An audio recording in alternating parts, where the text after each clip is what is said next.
Yeah. It is begun. We have begun. All right. Take us away, Maddie Malin, dual cap. Go for it. All right, so Smalls died. Oh, hey, Squishy. All right, he's back. All right, so we escaped the golem and the mines, bringing back some fun stuff, including a heart and a giant arm from the golem. We started back to Martenstein, and it's only a little bit awkward that Smalls was dead. Most were in blood. We stopped along the way and found a creek to actually wash up at. We all started to grieve in our different ways. Maddie drinking like usual, a couple coming around to help him out. Everyone except Quinn. Quinn seemed pretty happy, which is kind of interesting. She didn't really grieve at all, even though she kind of blasted him in the chest like an hour ago. Kind of weird. But along the way, Drew told Flynn that they don't remember her at all. And honestly, it was pretty brutal, but good for them. So that was cool. Quark, when we saw him, looked like he leveled up or grew up a little bit. Who knew it that onions did that to birds? Interestingly enough, Pico probably is only going to eat onions now because they were super excited about it. When we got back, though, we found Orochi and he was already drunk. But we still did some shots with him and talked about the boons that he was going to give us. He even gave us some information on Smalls' daughter so we could follow up with his last request with Mig. Apparently, she is a Tomb Raider, which is pretty cool. Just a recap of the boons that we talked about. Maddie's getting a kegerator attached to the wagon. Malin and Pico are getting travel documents from Dr. Sleep. Drew and Quinn are getting a referral to a friend in Opus Day. Drew for a curse removal, and Quinn to find the lamplighters. Ellie gets an amulet of the drunkard, and Argus is getting an introduction to Magnus for some arcane locks. He thinks they're going to help out quite a bit. That's what I have for the first half. Mm-hmm. It was still pretty early, so we decided to go out for our boons. Um,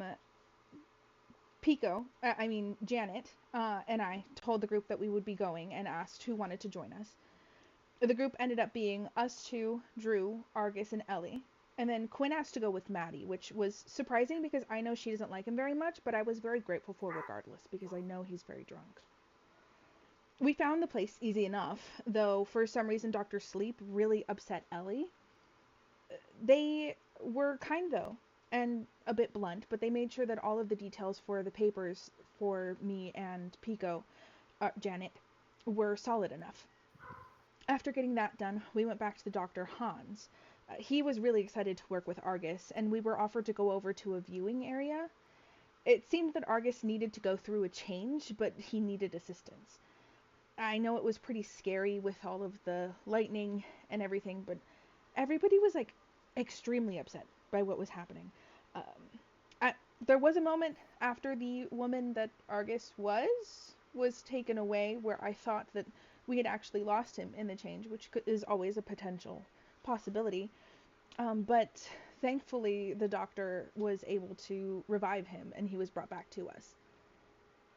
He seemed relieved to be alive, though confused about what he is, which I couldn't blame him for that either. Changes are always a bit disorienting. Regardless, after that, we decided that we were ready to go back and take our rest. All right. And then back to Beautiful. Maddie. Oh, Maddie doing more? Oh wait, I'm sorry, Uh, Maddie. I kind of spaced out a little bit. Did you do the part with you and Quinn already? I sure didn't because Quinn was acting really weird, trying to give me a whole bunch of hugs and everything like that. But we went ahead and found some beer recipes, which Quinn offered to go halvesies with Maddie. So now they own a beer recipe, which is pretty cool, and they're calling it the. I'm not going to tell you yet. We're going to wait till I make it first. But anyway, they have a beer recipe that's from Mars and and they're pretty excited to try it out. And Quinn was able to get a necklace before we headed back to have our long rest. Perfect. All right. Inspiration to both of you. That was great for both sides. All right. And with that, we're going to basically pick up right where we left off, with everybody kind of gathering up, congregating back at suite number 6, the plaza, whatever you want to call it, where you guys are all staying. It is still relatively early afternoon, and at this point, you are more than capable of getting a long rest in before you head over to Mother Rucker's at nightfall for everything that Orochi invited you guys over to. He did mention that that's where he's going to be passing out your boons most likely and everything else. But you're back here at Plaza 6, and the space is yours. And I'm honestly going to turn it over to you guys. What do you want to do here? You got a solid 8 hours or so, give or take. You can walk and talk, figure some stuff out, identify some items, check your inventories, move some stuff around, or just get some rest. What do you want to do?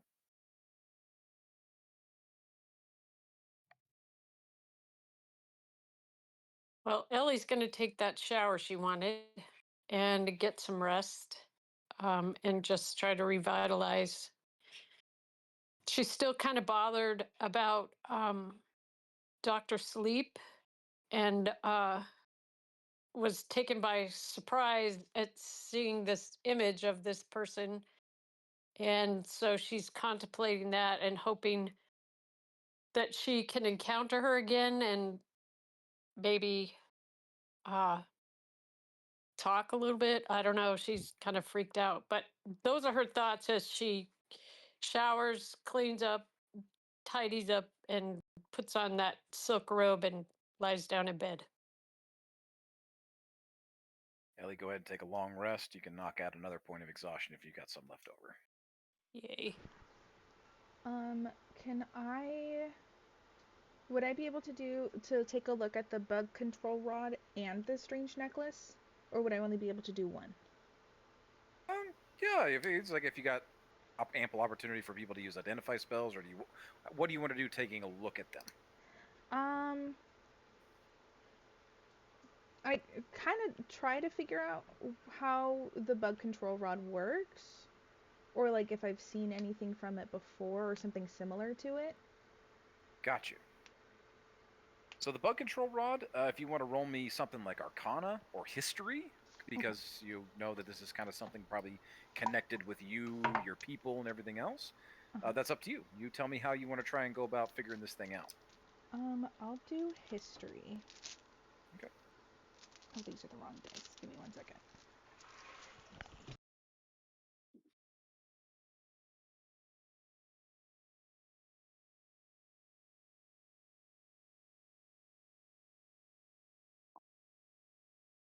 Okay, sorry about that. Ooh. I rolled an 18 plus 7 for History. Holy shit, so 25 altogether? Yes. Good night. Well, basically what you're looking at here, this is an appendage of the mutation that this being had become. But looking at it, you decipher that this thing is acting as a kind of like, it releases pheromones. It releases a kind of controlling essence, as you could say, to members of the swarm, members of the hive. It doesn't have a huge area of effect that kind of has to be, now that it's damaged and you're basically like holding what is essentially the broken part of this person's body. But the rigor mortis has kind of set in, and it's rigid now, almost like it's a staff, you know. And basically what you're looking at here is you can go ahead and add a staff of swarming insects to your inventory. Okay. What's going on? Swarming insects, you said? Yep. And go ahead and use the one that just says staff, not the legacy version. Okay. Yeah. Basically, you get the impression that if you were to use this, you might be able to wield some breadth of power, like what that creature was doing over the swarm inside the mines. Ooh, okay. Would I also be able to take a look at the necklace that I got as well? Sure. What are you trying to do with that one? I know that it wasn't something, like that would be normal for a crawl, so I kind of wanted to see if I could figure out more so like where it kind of came from, or what it's attached to. Okay. This will be just kind of a straight Arcana check on this one then. I'm going to need you to do this one at disadvantage. Okay. This isn't something that is. Looking at it, you can already tell this isn't something that's native to your people. This is Okay. something they probably picked up when they came here. I do get advantage on recalling information about fey, fiends, or undead from the Hunter's Bane. Would I be able to use that to make it a normal roll? No, because you're not recalling anything about the creature that was wearing it. Just that you're trying to recall something about the amulet itself. Okay. Not quite the same thing. Okay, that's fair. So this will be disadvantage. Give me Arcana. The first one was a nat 20. Nah. Oh, I got 2 nat 20s! Did you get 2 nat 20s in I a got row? 2 nat 20s in a row! Good. Frickin' night. That's like a 1 in 4,000 chance. Holy shit. Okay. Well, I can't give you inspiration again. So, just a second. What this is.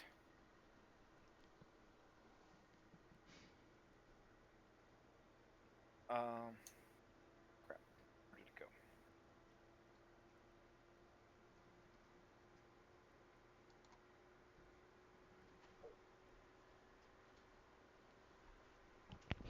Where did she go? Did I already remove her? Oh, my bad. I already removed her from the. That's why. So let me find her again.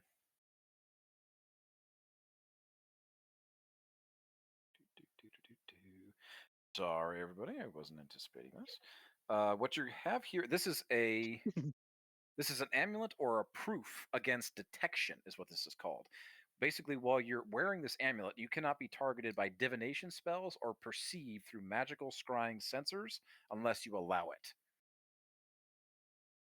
So at some point, this crawl picked up this amulet from somewhere and was using it to hide for anybody looking for her, Interesting. the infant that she was carrying. Okay. What was that necklace called? It is called an amulet of proof against detection. So just type in proof or detection; it should pop up. It's a Okay. wondrous item. It's uncommon. It's green. Gotcha. Very interesting. Okay. That is all I have. Okay. Well, go ahead and take your long rest then. That's about the extent that you're going to be able to do. Gotcha. Who else?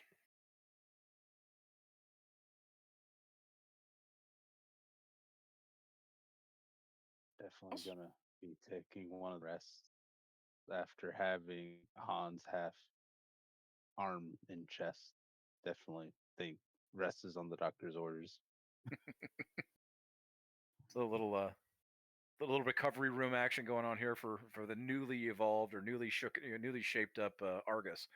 But yeah, Argus, be thinking about how this has affected you, especially on a physical level. It's like you have been prone to shifting things up with your form, and you are sporting a brand new bronze outer layer that has been, you know, chest wise, you've been ripped apart and kind of carved up here a little bit, and you have that new adapt platform attached to yourself. You have a whole new set of basically attachment points that you can put all kinds of fun gidgets and gazmos on here for your physical self. So be thinking about it.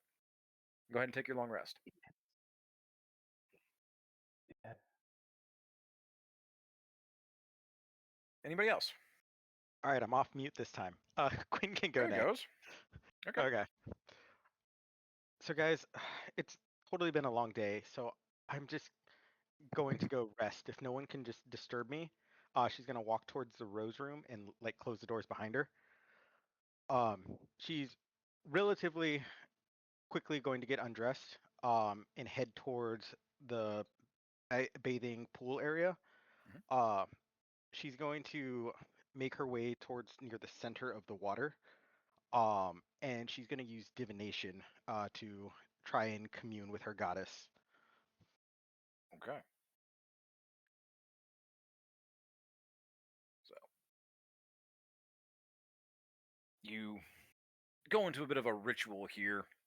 Not quite sure if the nudity is necessary for it, but hey, let's roll with it. You go ahead and roll me a D100. D100. Okay.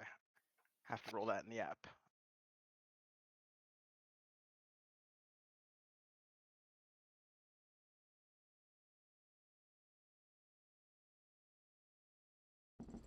D7. D7. 57. Yeah. You extend your hands out in the water here as you just feel the warmth overtake your body, and as your fingertips kind of caress down into the warmth of the water turns this. It churns red, protruding from your fingertips, and soon all the water becomes engulfed in this glowing red. And it becomes thick and viscous as the water turns to blood. And begins to ripple and shake as it begins to lower inside of the tub that you're in. This kind of, this soaking tub area. And then all of a sudden it's down just below your ankles, and it's just about an inch or so deep, just above the bottoms of your feet. And as you look down and then suddenly look up, and you're no longer in the tub, you are standing in the void. You are standing in the endless, lightless, lidless space that you have come to know, as the blood still drips between your toes. But there, sitting in front of you, is Lotus.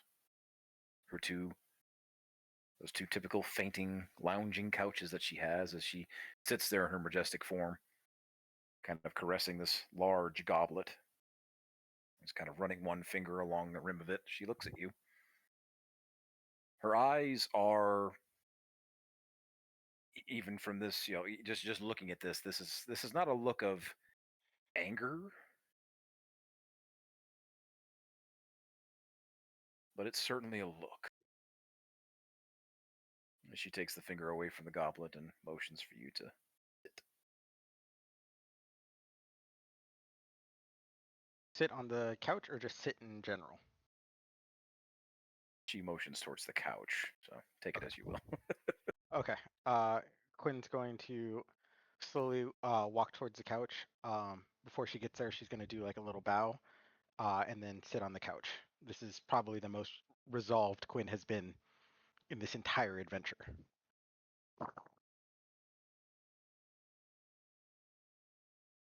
She's not saying anything. She's just looking at you. So I totally know you were watching, but unfortunately, your champion has fallen. He did it in sake of saving one of us, but he unfortunately wasn't strong enough to take the blow that he took.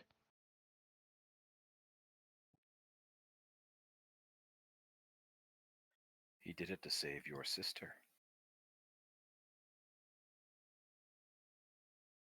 He did. And I think she needs some training. I totally think I can train her to be a bit more careful, at least, but also possibly expand her realms of magic. Little like half smile comes across her face. I told you the champion had purpose. He has served it, and now he will serve me in many other ways. You still have your purpose. Are you willing Understood. to commit to my purpose, or are you still yours?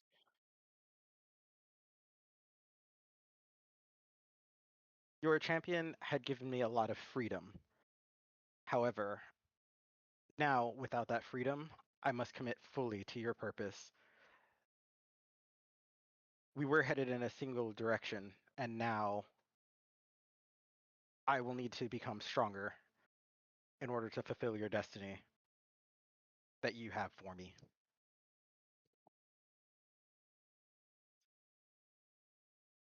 You're growing up, Quinn. This pleases me.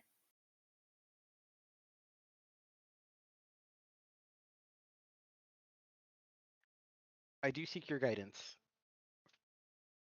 I know there are magics that are currently beyond my reach.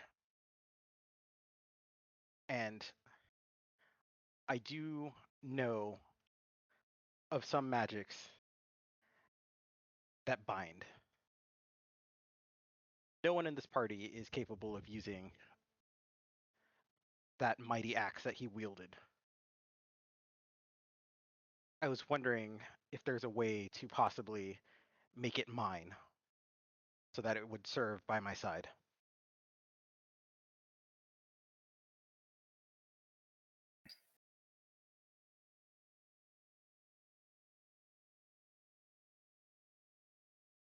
Carry with you the spirit of the champion. He's never really gone if you spill blood in his name.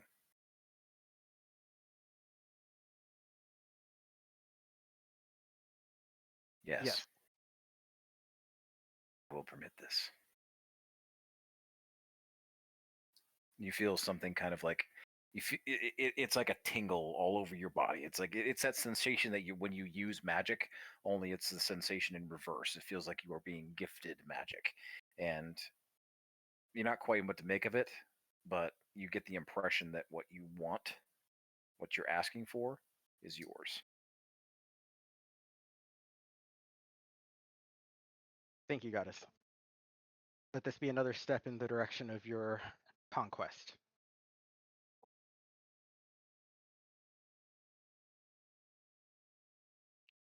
Continue to please me, Quinn. We have much road to travel together still. I don't have slots. Yes. And I am excited. Quinn's eyes are going to brighten. For there will be vengeance and there will be blood. And it's totally going to be awesome.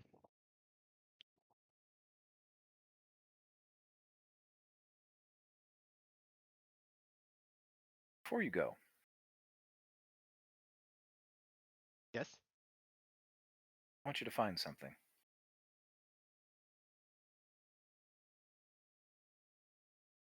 Better yet, I want you to prove yourself by finding something, because this won't be easy. Not for you.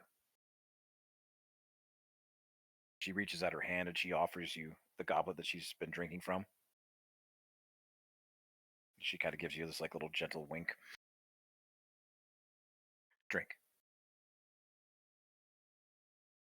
Quinn's going to take the goblet and then just slowly drink, unlike the rushed, hurried type she did before. She's going to savor what's in the goblet. As soon as the liquid hits your lips, you are racked with, it's not so much pain, but it's almost like it's like a movie being shot into your head. You are racked with this vision and you are flying overhead, and you are flying over a space that looks completely alien to you, but almost like but still familiar. It's this coarse, blackened, shadowy realm with these deep dark forests, these twisted, gnarled branches, and these shadowy hounds and wolves and creatures all like climbing over themselves and chasing. Almost feels as if like you are witnessing some kind of hunt, some kind of just, yeah. And then your eyes begin to focus, and there's these two individuals running and diving over these logs and over these trees and making their way. All of a sudden, one of these hounds and one of these beasts come out of the shadows, and one swings a giant axe and nails one off the side and splits it down the center, sending shadowy blood all over the place. And the other one's helping the other one back up to their feet as they go struggling and stumbling over themselves. And you swoop down further, and all of a sudden, your eyes are fixated on this one of these individuals, this black feather Aarakocra. But you're not focused on the Aarakocra, no. You are focused on a book that this Aarakocra is carrying. This black, leathery, bound tome with a almost steel-like avian skull imprinted on the front of it. And just as you swoop down, talons out, ready to grab it, the vision ends.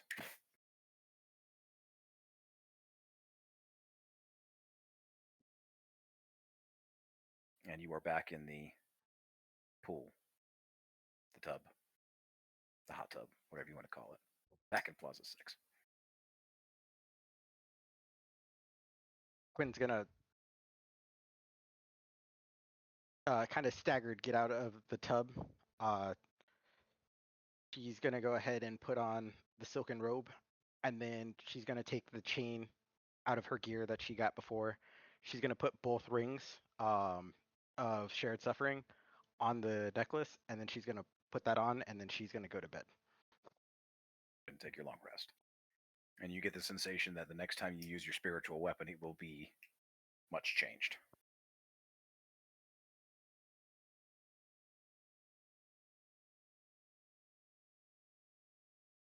All right.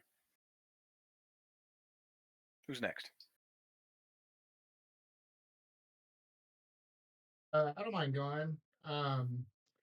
Maddie's been trying to experiment a little bit because all he knows how to do is really kill. Like he doesn't really have anything except how to kill someone, and that was pretty evident every time he goes into battle. So he wants to experiment with his staff, more specifically like the fishing line and everything. I want to see if I can try and start training it like a whip, or be able to whip it out and around people, because I know how strong the actual line is and stuff like that. And I think whips are finesse weapons, and as a monk, I should be able to use it with my dexterity. Okay. You have already discovered that you're able to extend it out to 10 feet and give yourself an extended attack length. So you're looking to try and use it in its fishing pole form while also still in a combat sense? Yeah, I want to be able to use the actual fishing line like a whip, essentially. The thought being how strong the fishing line is, and then possibly open up some combinations with like the immovable rod, just turning it on stuff. But the whole thought being trying to immobilize people instead of killing people. So I think that wrapping them with the line or something like a whip would be good. Give me a series of checks. Let's call it let's do a straight up attack. Then I want you to do an investigation and an arcana. And also an acrobatics. Let's see what happens. What order do you want all that? You go basically that order. Give me an attack, investigation, arcana, acrobatics. And is One the after- attack, is it just a D20 or is it going to be like with dexterity or something? Yeah, with your actual attack. It's like this is kind of a practice. You're training. Basically, you are working your way around this room, going through motions. Very taekwondo, going tai chi, and you are utilizing the weapon, trying to make it an extension of yourself to see what you can channel and see what you can unlock.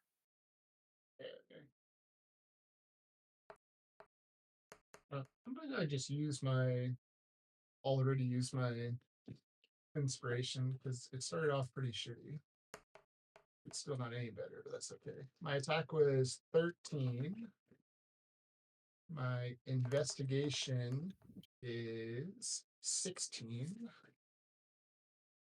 My arcana is 5. And my acrobatics is 14. Oh, those are all really bad rolls. Not particularly great. As you're kind of working your way around the room, you spend a good 15, 20 minutes going through the motions, working your way up. You feel as if you are connecting somewhere with this rod. And as you extend out the staff to the 10 feet, and you're also trying to channel it into the fishing lure at the same time, there's a crack of lightning at the end of it. And just as it begins to extend out, and you can almost feel a connection to it, it whips out about another 15 feet in front of you, but then immediately dissipates as you're unable to hold the concentration. There's something here. You just can't quite get it yet. You've had a long day. You've been through a lot, but there is absolutely something here. All right. I will take that then and try again another night. Okay. And that should be it for me. All right. Go ahead and take your long rest. Still got Malin and Pico and Drew. If you guys wanted to do anything. I went first. Malin, you already went. That's right, because you were checking your items. So Pico and Drew. I can go. Pico. Ate leftover onions. Thought it felt really sweet. Really freaked out still by what I saw with Argus. Still a bit confused, but eating an onion seems pretty good.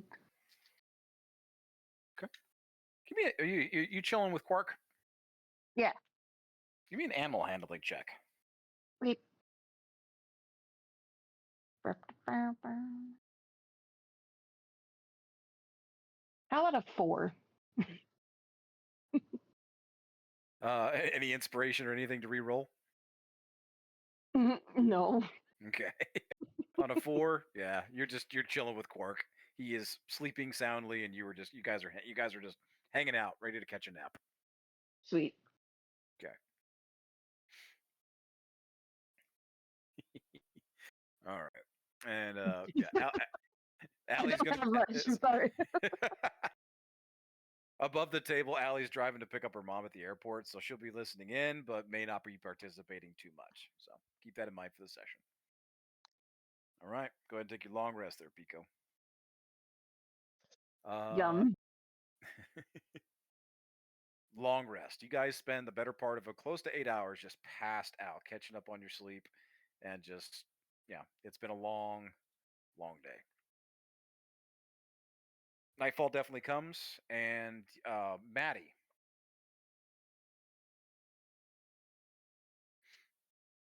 Maddie, you there? Yeah, I'm here. You're awakened to a rap on your door as somebody is knocking on the door, wanting to get your attention outside. I'm actually just gonna go over and check it out. Cool. You open the door, and it's another one of the black leather-clad individuals from the pit.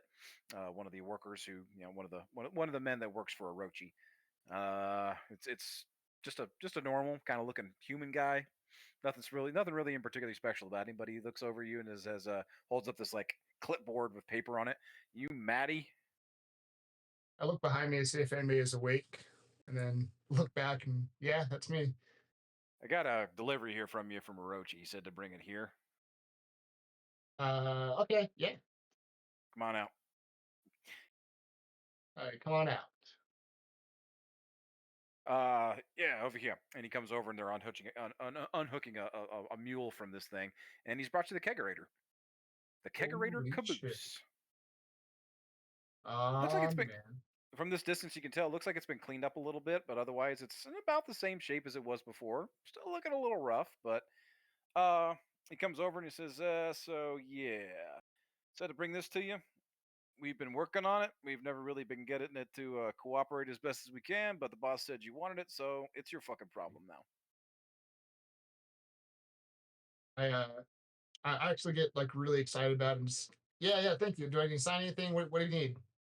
No, just take the fucking thing. All right, Yeah, boys, okay. let's go. Yeah, okay. You look at this thing. It looks like a normal, albeit massive wooden barrel atop a wagon base. It's got these 5 steel reinforcement rings. Now that you're able to kind of walk around and look at it, it's sporting this like giant cork top, and there's a faucet for tapping a keg and pouring out some booze. So real quick, you can go ahead and add the Kegerator Caboose to your inventory. You can put that probably in the team inventory since it's going to be hooked up to the wagon. This thing does take you can either hook it up to the wagon to be hauled by Quark, or it's very difficult. Like somebody like the strength of Smalls would have had to have like hauled this thing. You're going to need a mule or a horse or some beast of burden in order to move this thing and take it anywhere. So it's recommended to keep it hooked up to the wagon, just like a caboose. This thing is capable of holding upwards of 80 gallons of pure of any kind of like fermented brewed liquid. Okay, traditional drinking alcohol is poured into it. There's a bunch more that goes into it. There's a lot of there's some certain rules about how it works, but go ahead and have a read up on that when you get time. And that is your boon. You have the Kegerator Caboose. All right, I'm gonna go ahead and before I go back to bed, I'm gonna paint on the side of it, and I'm throwing it into our little chat right there. Just a little something for Smalls, and then I will go back inside. God damn, we got that pretty fucking close, didn't we? I was like, oh man, I already had something planned out, and then you said it exactly as I'm looking. I'm like, fantastic. Great minds. Look at that. Beautiful. All right, I'm good. All right. But you realize it's after dark, and it's like it's about that time to start rousing everybody to get cleaned up and start heading over to Mother Ruckers. I'm not just gonna kick down the door. Ah, it's here! Just start waking everybody up.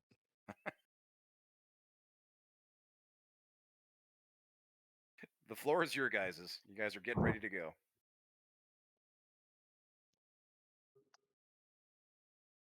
Quinn gets dressed, walks out of the Rose Room, a little bit confused, but just wondering, Maddie, are you okay? I heard yelling. Alan! I'm like, trying to knock on doors and find people. Quinn, not knowing what's going on, she's gonna run to like Ellie's room, bang on it. Ellie, get up! Ellie, quick! Ellie wakes up in the wisteria room, which does not affect her anymore. Opens the door and says, What's going on? It's here! It's here! Oh my gosh, what is here? Everybody get up! Still trying to wake everybody up. Okay. Cool. Ellie starts jumping up and down. Excited for you, Maddie. Okay. What do you think, Quinn? Totally don't even know what's going on. He just started Yeah. screaming and waking people up, so I figured I should wake people up. So Ellie reaches over and grabs Quinn's hand and puts it up between the two of them and starts jumping up and down. Yay, Maddie! I'm actually gonna pour the new drink that we got, the new beer that we got as well. Start giving that to people just so they can start tasting. I'm just too excited. Like my brain's going left and right about what I'm gonna be doing with this. So I start pouring the drink that we did, and start handing it out to people as well. It's time to get started tonight. Is this the one that it's like it has like a spicy taste to it, but then has like a cooling finish? Yeah, well, the opposite. So Opposite. every single glass I'm using prestidigitate to make it ice cold, like the guy did before, and then starts off cold and then gets a little bit hotter as it goes. And I'm gonna call it Desert Frost from Marsenstein. Hell yes. Ooh, Right. this tastes so good. It's better than breakfast beer. Ah! I'm trying to get everyone buzzed before we go to Mother Ruckers. Pre-gaming. Pre-game the game. All right. Is there anything anybody else wants to do or say, or while you guys are kind of getting prepped? Maddie's passing out pre-game beers. Floor is yours. Quark is definitely bedded down for the night. He's not going to go with you to the bar. Obviously, he's good to chill out here. I'd say you guys definitely take a minute and hook up the kegerator to the back of the wagon. And keep in mind, the wagon has gone from a small wagon to a medium wagon ever since Argus unlocked some stuff. And Ellie, that reminds you that next time you get a chance, you should still keep working on your portion of the locks as well. Yes. And Argus, there's still more to be found out inside this thing. So plenty more to work on with the wagon. And now you got the kegerator attachment to it. You guys got some interesting things going on with Quark, and he's earning his feathers. So keep at it. But for right now, you guys are getting ready to head off to the bar. So Ellie's gonna reach over to Quinn and, hey, I have this glamoury on that I've been wearing. What do you think I should do? Butterflies or hummingbees? Hummingbirds flying around my dress. Hummingbees. That I beer want went straight humming to Ellie's bees, head. please. Yeah. Hold on. So, butterflies are totally overdone. So, yeah, hummingbirds, that would be absolutely wonderful. Cool. So Ellie does her little glamoury, and there's little hummingbirds flying around her dress. Awesome. They have a very distinct blood red hue to their feathers. Yes. Anybody else?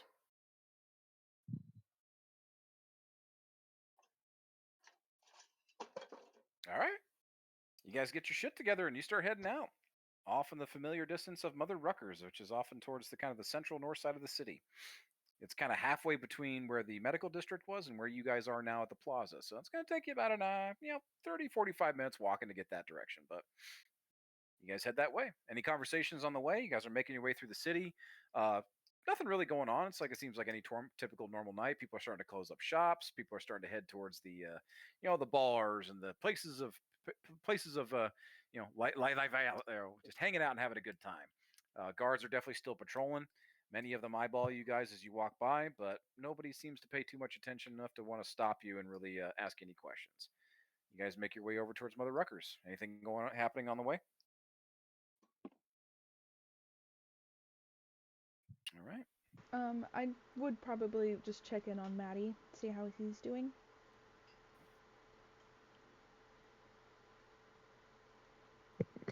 How he's holding up. Good. Yeah. Maddie's still just enjoying the desert frost and staying nice and loose.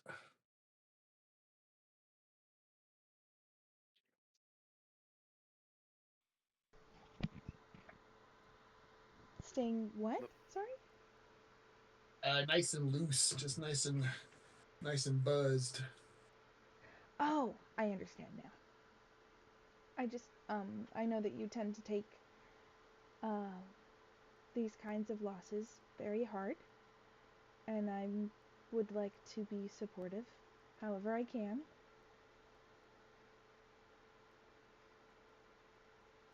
Are you Maddie's sure you're gonna- okay?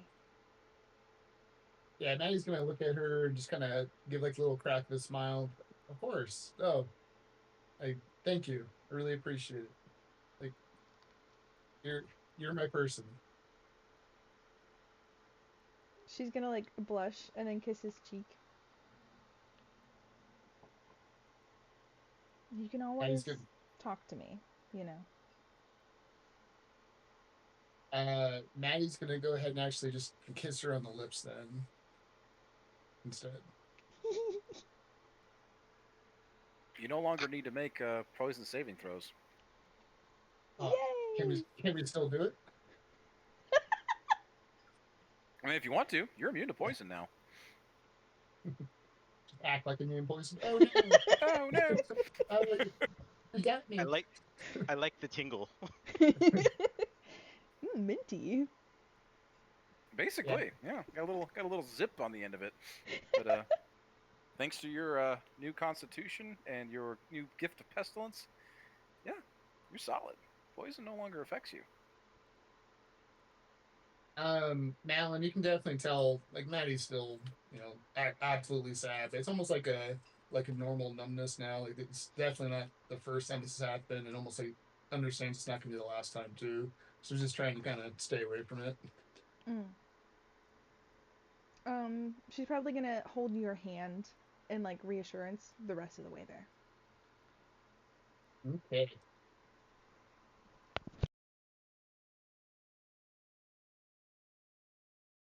Anybody else before you get to the doors of Mother Ruckers? All right. Dropping some visuals that you guys have seen before. If my Discord will cooperate. There it goes. You guys get to the bar here. Mother Ruckers. Even from the street, like I said, you are overwhelmed with the smell of spiced meat and even spicier booze. Like, there's this large cadre of soldiers around the place. They're moving in and out, even at this time of night. Some single, some in small groups. But the vibe here is, as soon as you walk in, nobody really stops you at the door. There's no masks here, no hands on weapons. The hair's down. Yeah, it's kind of a button-down vibe to this place, but it is very much so filled with military. And definitely more mercenary types, and you're all definitely taking notice now that there's a lot of black armored individuals in here as well, familiar folks of the not near as many as the soldiers, obviously, but there's quite a few that are mixed in with other groups. The Black Parade individuals that work for Orochi and over at the pit. But these patrons are all obviously off duty. No doorman, no checks. Once inside, it's obviously why. Okay?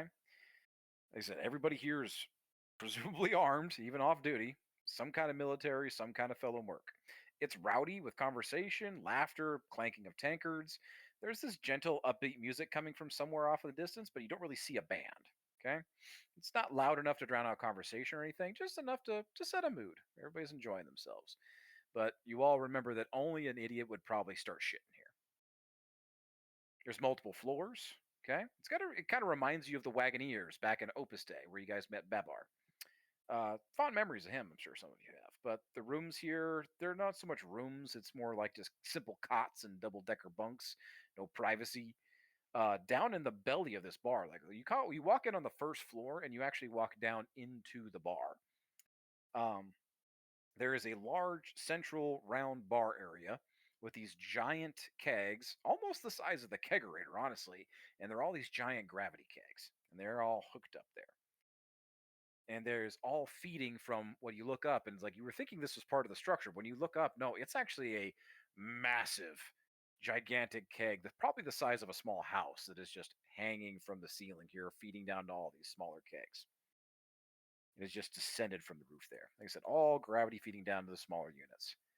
Moving behind the bar, though, is a familiar looking Goliath in a purple frock, the familiar face of Mother Rucker.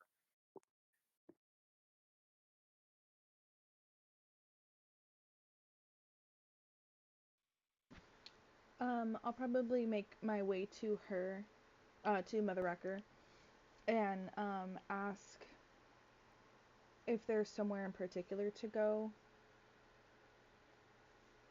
for Smalls.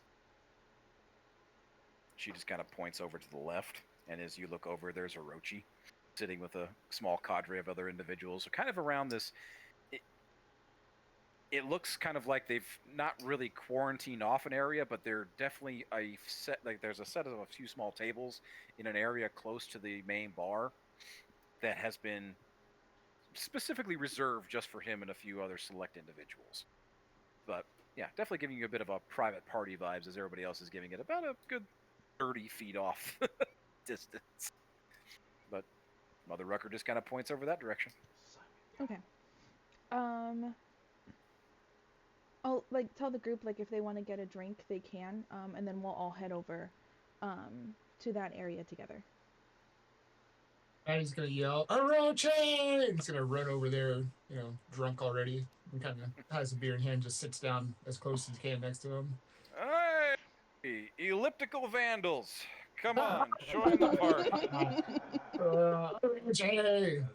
I'm gonna cheers him really hard. He holds up his goblet.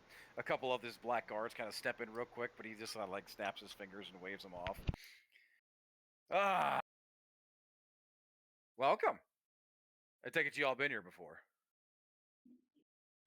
This was absolutely. the first place we went to when we came into town. I fucking figured. Smalls. Predictable as ever, He always goes to common ground. I tell you what, it's like I swear to God, if he was like a fox or something like that, he'd been dead a long time ago because he always runs home. Whatever. But welcome. We're all just gonna kind of, you know what? I don't know. I don't really have a plan. We're all just gonna hang around. Drinks are on the house. Well, technically, it's on my house, my tap. Whatever. You know what? Drinks are on the house. Enjoy. Let's drink. Let's tell some stories. Let's send our boy off with a little bit of dignity. Fuck that. Let's get rowdy. Well, I actually have something that he wanted me to give you if you want it now. Okay. What's up? I pull out of my pocket just my hand and I grab him and I start humping him like he did the Smalls the first time we met. And I just start Fucking laughing. guy gets it. Okay, that's enough. You're sticky. I push away. This guy gets it. Rounds, and he starts shouting out of the bar, and Mother Rucker starts capping off just giant mugs of frosty beer and ale, just handing them out left and right. And he starts sliding you guys drinks. There's a bunch of food getting passed around. It's typical bar food. You guys are not, use your imagination of what you're getting fed here. But you got food, you got booze, and it's just kind of, it's kicking off. You look around, and like I said, there's a few you recognize a few individuals here. There's Errol and Flynn. they're kind of hanging out. They're part of the cadre there. They're just kind of off drinking and having some food off on one of the other tables, not too far away. Yeah, Rochi's here, Mother Rucker, a couple other guards and individuals kind of intermingling. Every once in a while, something from the crowd wanders in and whispers something to Orochi or kind of taps him on the shoulder and says something, nods, and people are moving in and out. But the floor is yours. Space is yours. People are starting to kind of gather up. There's a little bit of gambling going on, some card games, dice games. People start to, are obviously already challenging each other to drinking contests, and yeah, there's shit going off here. There is one other individual here that you might recognize, at least Maddie, you in particular. There's a kind of a sullen, sulky, gothy-looking elf. Got a hood pulled up, but he catches your attention real quick, and he kind of looks familiar. You recognize this individual a little bit. You want to roll me a history check or something real quick? Is it Mig? Do I need to Yeah. roll? Yeah, you don't need to roll. It's big. Fuck yeah. I like slam Orochi on the shoulder. Did you find him? You son of a bitch! The aces. You mean old Mickey boy here? Yeah. Yeah, was- he was in the neighborhood. Meg, come here. Say hi. He's dying to talk to you guys. Roche, what's going on, buddy? What do you need? Don't need anything, man. I got beer and I got fried food and oh yeah, I didn't bring any women with me. Whatever. Well, we fight always later. have beer. You and I, we always have beer. We can I always know. drink. I know. Are we having a beer? Let's do a shot. We should do a shot, Orochi. Ooh, In memory shots. of Smalls, let's do shots. Rucker, you beautiful bastard. Line up some shots. And Rucker kind of like waves her hand off. As the guy kind of flips him off a little bit, but immediately starts pulling out like bottles of rye and just lining up these fucking shots across the bar, pouring them out. Orochi, I know you're paying for the drinks tonight, but let me get these shots in honor of our boy. These are mine. Oh, And he reaches into his coin purse.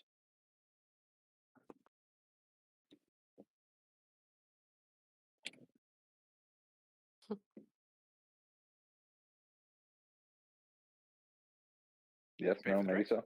oh yeah, Oh, you're yeah. dude. Yeah, nope, I'm reaching in. Meg is reaching in. I'm paying for these shots for our boy. These ones are mine. What was it? Smalls' favorite drink?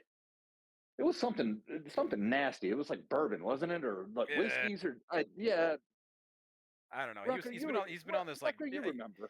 last time we all hung out. He was on this like weird ass ginger beer kick shit going on. You know what? Line it up. You know that fucker would drink anything. True. Let's do it. There you go. So Okay. Ellie goes forward. At that point, Meg is pulling out enough coin to literally make everybody take shots, but is only focused on Orochi. What are you lining up here? Come on. What do you got, Mig? Whatever Rucker brings us, let's do it. Bring us the finest stuff. We've got to send our boy out in style. The finest stuff. This fucking guy. Mother Rucker brings over these like tray of like 30, 40 shots of this. It's just this thick ass dark rye, just whiskey going on. Like like you could peel paint with this shit. It has got an aroma coming from the tray though. She just kind of smiles and blocks it off, drops on this table and immediately goes back to the bar working. Rochi reaches out, grabs two of them, puts them in front of him, grabs two, puts it in front of Mig. Who else is doing one? Ellie walks up to the table and grabs one and looks at Mig in the eye. Thank you. And then Anything for our boy. Anything for my boy.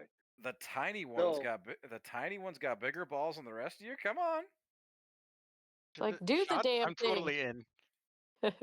Maddie actually has a shot glass in his hand and he's waiting. Yeah, come on. Look at the sleight of hand on this fucker. All right. You, big old titties, come here. I'm totally down for shots. Right. You, bug with the tits, and you, Birdman. You down? I'm gonna look down at my chest and then go, sure. Yeah, that's right. Argus. I'm jamming it with those tits.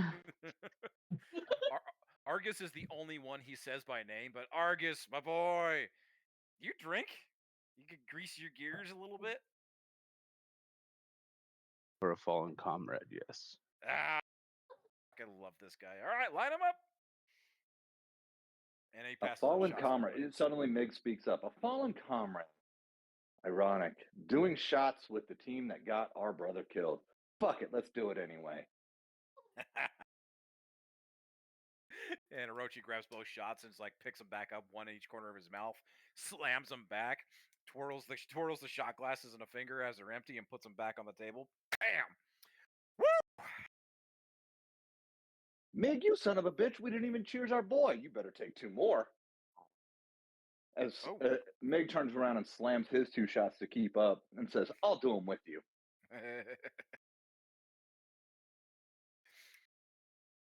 Ellie slams back hers, and for the one who would leave no one behind, and just downs it and grabs another one. Ooh, are we doing? We got things to say. All right, I like that. The man who would leave no one behind. That is fucking true. You know what? Let's go down the line. Mig. Nah, we'll come back to you. Yeah, that's probably a good idea. Let me take a few more shots before I speak. You do that. Maddie, right? Huh? Yeah. What do you have to say for our boy? You he had his hands were very average. Proportional. He was proportional. Come on. Yeah, fuck it. Drink. He slams back another one. Maddie will take his shot now. Finally. Oh. Maddie, roll a perception for me real quick against Meg. That looks like perception. Flaccid 20. You see a significant amount of annoyance across Meg's face with that statement. That's not good. Okay. Maddie, what did you say that this was a perception check? Yeah. Just before you down that shot, you're holding it obviously and you're in motion, but there is a ripple that comes across it. This ripple like in the shot glass? Yeah. And like the hairs stand up on the back of your neck a little bit. But yeah, whatever. I guess I'll still drink it.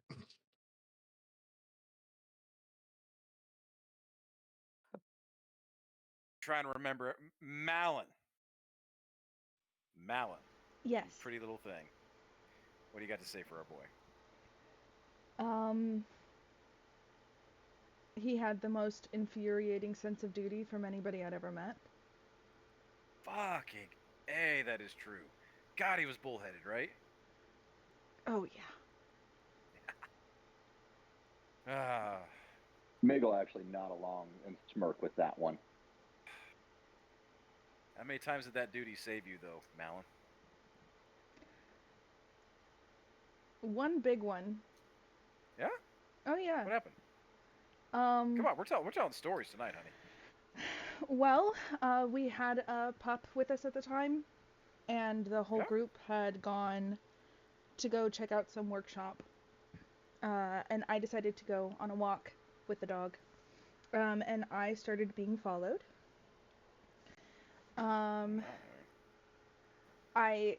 Me and the pup hid in some trash bags to try to throw them off our scent. And Sneaky. Smalls showed up out of nowhere. I didn't know he was tailing me the entire time. But he was there and saved me and helped me also be a bit more brave about it. It was my first assassination attempt, I guess. Damn. People try to kill you a lot? I mean, have you ever seen people like me before? I mean, I've been south of the wall. So no. I bet he had some smart ass comment too, like you should be more careful. That just sounds like Smalls. That motherfucker. I think actually that is exactly what he said. I do know my boy. Malin, did you clock what he said? What Orochi just said? Uh-huh. Or were you? I did. I'm just gonna kind of like laugh as if I didn't hear him say that. Roll me deception real quick. Okay.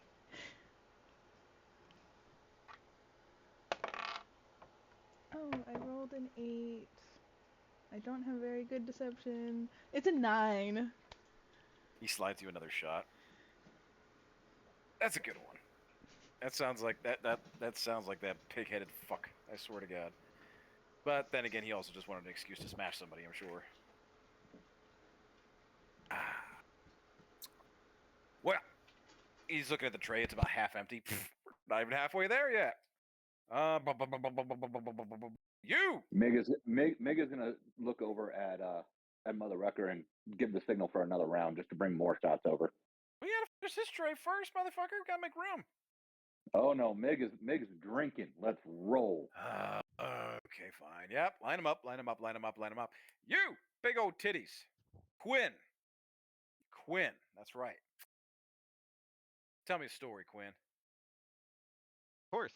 Heard To you the- two were close. He was built like a fortress and just as hard. And she's gonna throw back the shot. He's kind of like pulling his collar out and fanning himself with his hand. Well, you, honey, you and I are gonna have to talk later. God damn. Meg just looks intrigued, like he wants the story. Throws the shot back. Here, slides more drinks over to Quinn. Slides 2 of them over. You need to loosen up some more. We need more stories out of you later. Pico. Nope, sorry. Janet. Yes, I am Janet. You are Janet. DM Janet. Tell me DM a Janet. story. Tell me a story, damn it, Janet. Well, I just met the guy. But me and him, we were barbarian bros. And we had a special move that and Janet starts to like tear up a bit, go in. He won't be able to pump me as hard as he can anymore. I'm really upset, man. He won't be able to pump me. I feel you, man. Pico. Janet. I feel you. Yeah. Here, drink it up, man. Before this night's done, one of us is gonna punch you in his honor. Can I? Can I persuade that I've been punted enough? Yeah. Can I persuade that small punted be enough to where I should be okay? Everything's Sure. fine. Yeah. Roll me persuasion. Everything's fine. Everything's okay. Is it 13? 13? He just kind of smiles and gives you a little wink. Like, drink up, Pico. Drink up. Okay. Argus, Thank my you. boy, my favorite. Come here. Come on. Bring it in. Bring it in. Bring it in. Bring it in. Bring it in. Slides a drink over to you. Tell me a story about my boy. Smalls. I assume you already know how reckless this man could be. But a beautiful brilliance of this working in our favor was when our friend Drew over here dropped him in on the enemies. And he just assaulted the leader of this bandit group that rode, I think it was like a rhino or something. He just scared the living shit out of him. So stunned, man didn't even get to do anything besides walk out of his tent, ask what's going on, and he was laid out. Walked right into his death. It's like he was a one-man knocking squad. You watched this? You saw this happen? I came in behind him and punched the axe to the dude's head, so yeah. He kind of like tears up a little bit. Argus, oh God, he kind of like hugs you a little bit. This is why you're my favorite. Look at this. Look at this. I'm Stories. gonna I pat am loving Orochi's it. head. Ah, guys are great. Ah. And there's about like 5 or 6 shots left in the tray. You know what? Nah, here. He slides them all over to you guys as the new tray gets brought in. Oh. Ooh. We got. You know what? He grabs 2 more. He slides 2 more over to Mig. Mig. Thank you, sir. Thank bet you you. got- I could I bet you- always use more shots. I have plenty more to go. You keep buying them, rich little fuck. Well, I'm all about a good time. You know me. I know this guy's always like giving his fucking money away. It's like it's annoying because I love money, but you know his heart's in You've the right got place. enough money, you fucking wealthy There's no bastard. such Quit your thing as shit. enough money in this world. Come on. You have almost as much as I do. It's fine. Don't worry about it. It's okay. It's not a competition. See, I pay these folks, some of these folks' paychecks in here. That makes me rich. The folks that pay my paycheck, that's rich. Listen, I just do jobs. You pay me, so apparently you're more rich than I am. So we'll call it even. What do you think? Details. I'm just trying to take some of the the burden off of your coin purse tonight. That's all. Details. You know what? You're right. Take the burden of talking off of me. Tell us a story, Mig. Oh God, Lord help us. You've talked enough. God, do you ever shut up? Anyway, Only about there's Small. something in my mouth. Oh, well, I can help with that. But Smalls. What to say about Smalls? Well, it's been a number of years since I was able to really connect with Smalls. But I will tell you that was someone that when they set their mind to something, they accomplished it. It didn't matter. He fought through the worst of times for those that he loved. And I will tell you what, and he's going to look directly at Orochi, to the brother we lost. And cheers to specifically Orochi, the brother we lost. And I would say he made that notable to everybody else standing at the table. To the brother we So- lost. So Ellie lifts her glass and said, it's like I saw his prowess and his abilities when he helped save us in a room we were stuck in. He was the first person I ran to. I knew that he would help us to get out. And the teamwork that we shared in that moment and getting everyone out was one of the greatest moments in my heart. And she looks over at Quinn. I started really to have a crush on him, and I knew I could never do that or show that. But he, from that moment on, I saw how amazing he was. And when he saved my life, but lost his, was one of the biggest heartaches that I've ever suffered in recent memory. And you talk about riches and being rich. I just want to lift a glass to Smalls and say he was the richest in his loyalty, his prowess, and everything he did as a fighter. And up until the last minute, he was the strongest person I'd ever seen before. And my one regret is never having a chance to kiss him. And slams down her shot.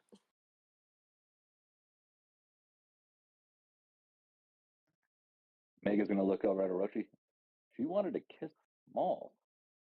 Huh. I mean, we all wanted to kiss Smalls at some point, man. Well, I mean, you're not wrong there, but for somebody else, that's interesting. However, I would have to say, Ellie, you know what? You did You did describe him well, so you must have at least known him decently. Congrats to you. Orochi slams his hands on the table and immediately like stands up. A bunch of his guards and like kind of like spring forward a little bit behind him. And he comes over around the table and he comes over to Ellie. He reaches down and he hugs you, Ellie. He hugs you real deep. He gives you a little kiss on the forehead as he pulls back and like tussles your hair. Oh, you're a cute kid. You're a cute kid. You probably not his type. No. But goddamn if I don't appreciate you for being honest and trying. I like you, Ellie. I like you. He goes back and he sits back in his chair. And Ellie just curtsies and then slams back another drink. Go ahead and roll me a Constitution saving throw. Of course.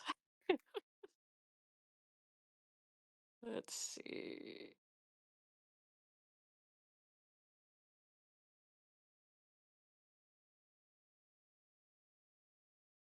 That is a 21. Oh, you're good.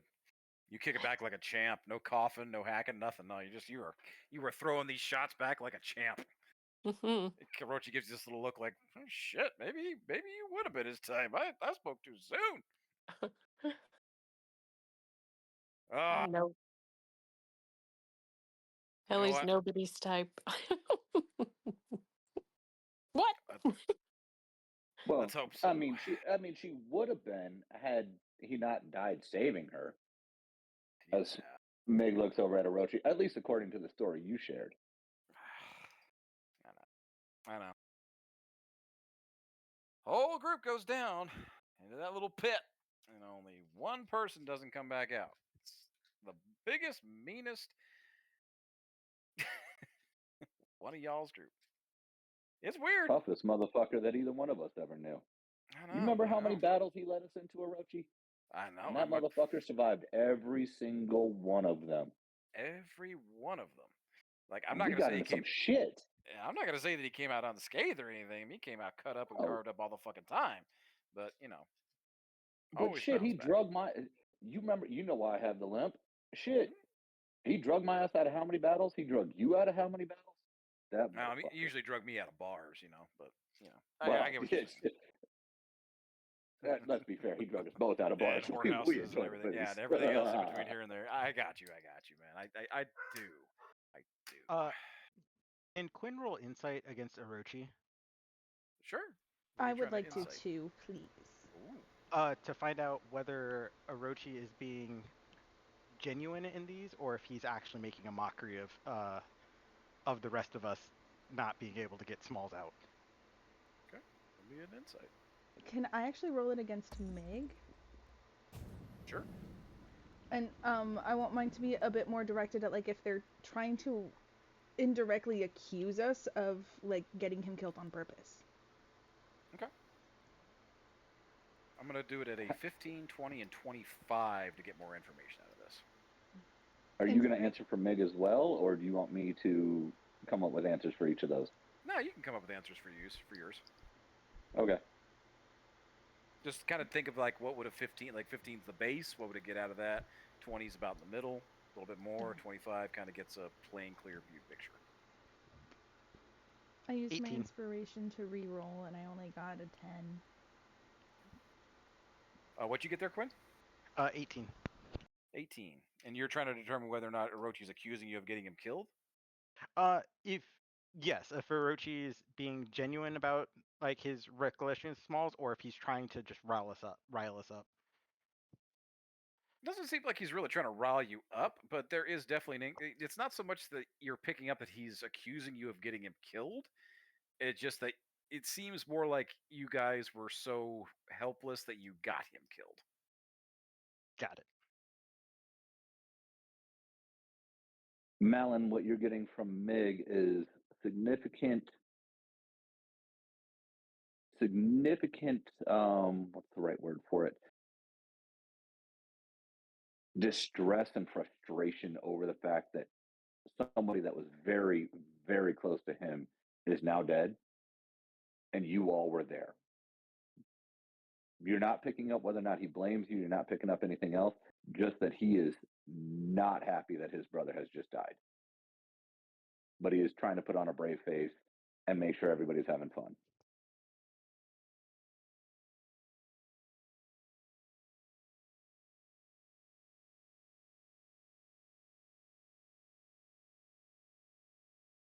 Anything from anyone else?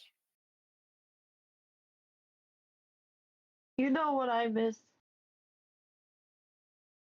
And What's- Janet looks at Mig.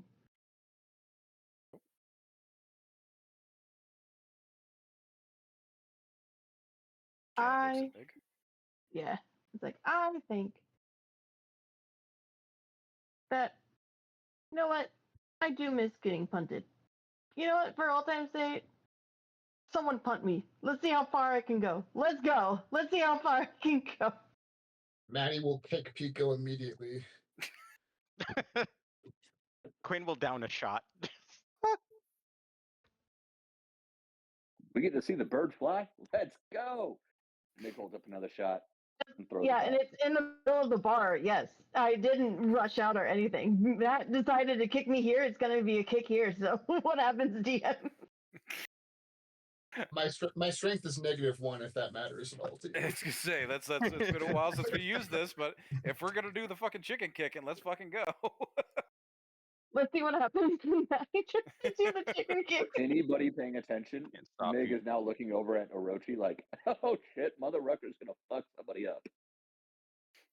Don't get us Cosmic chicken kick. All right. All right, Cosmic. We're gonna forego the explosion side of this, but we're definitely going to do the whole like kicking you. You're doing the chicken kicking from across the bar and seeing how far you go. Let's aim for the door. Perfect. Gotta be going if you mess it up. Because I think, would it be okay since I was crying earlier and everything? I would have just gone into a rage. You could do a rage now. It's fine. Okay, cool. All of a 'Cause I sudden, need bam, that in order bam, to do Pico it. shoots up, and Orochi goes, "Woo!" Grew 1 foot. Goes, ooh, what? You got.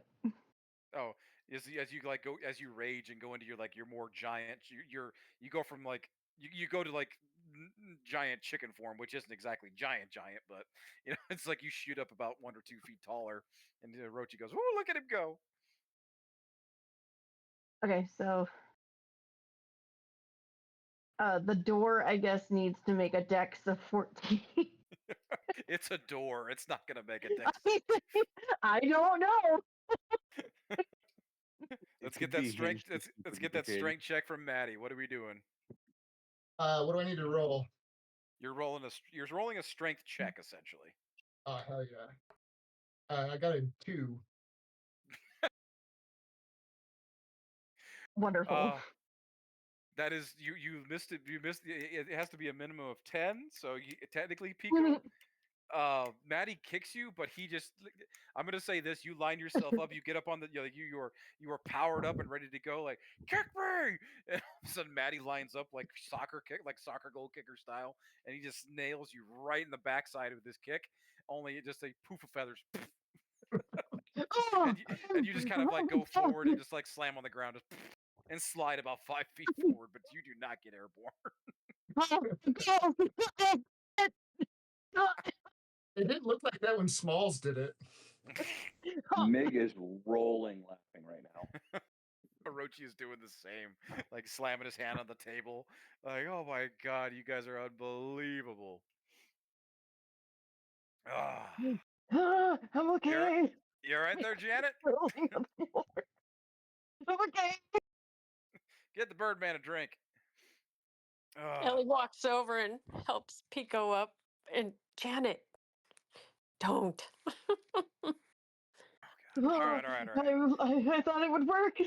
I would live the memory. Have a drink. Have a drink. I just literally take a shot on the floor. Right. All right. Let's get serious for a minute. Enough shenanigans. All y'all gather up. Get Janet up off the floor. Come on. Y'all gather up and you gather around the table. It's like there's enough room at this table for all of you to be sitting around. And all of a sudden, servers come over and they bring you a bunch of beers and different ales and stuff, some browns, some whites, some blondes. It's like all kinds of stuff. They're just loading this table up with booze and food. All right. I made you guys. You guys completed a job. Did it come out the exact way that I had hoped? Well, sort of for me. Not so much for others, but deal's a deal. So, Maddie, as you so eloquently put it, Smalls did want to know the location of the lion. So, yeah. Meg here's going to take care of that. He's going to take over the duties of taking care of Little Lion. We'll take it from here. It's honestly going to be better if she hears it from old Uncle Mig rather than all of you. No offense.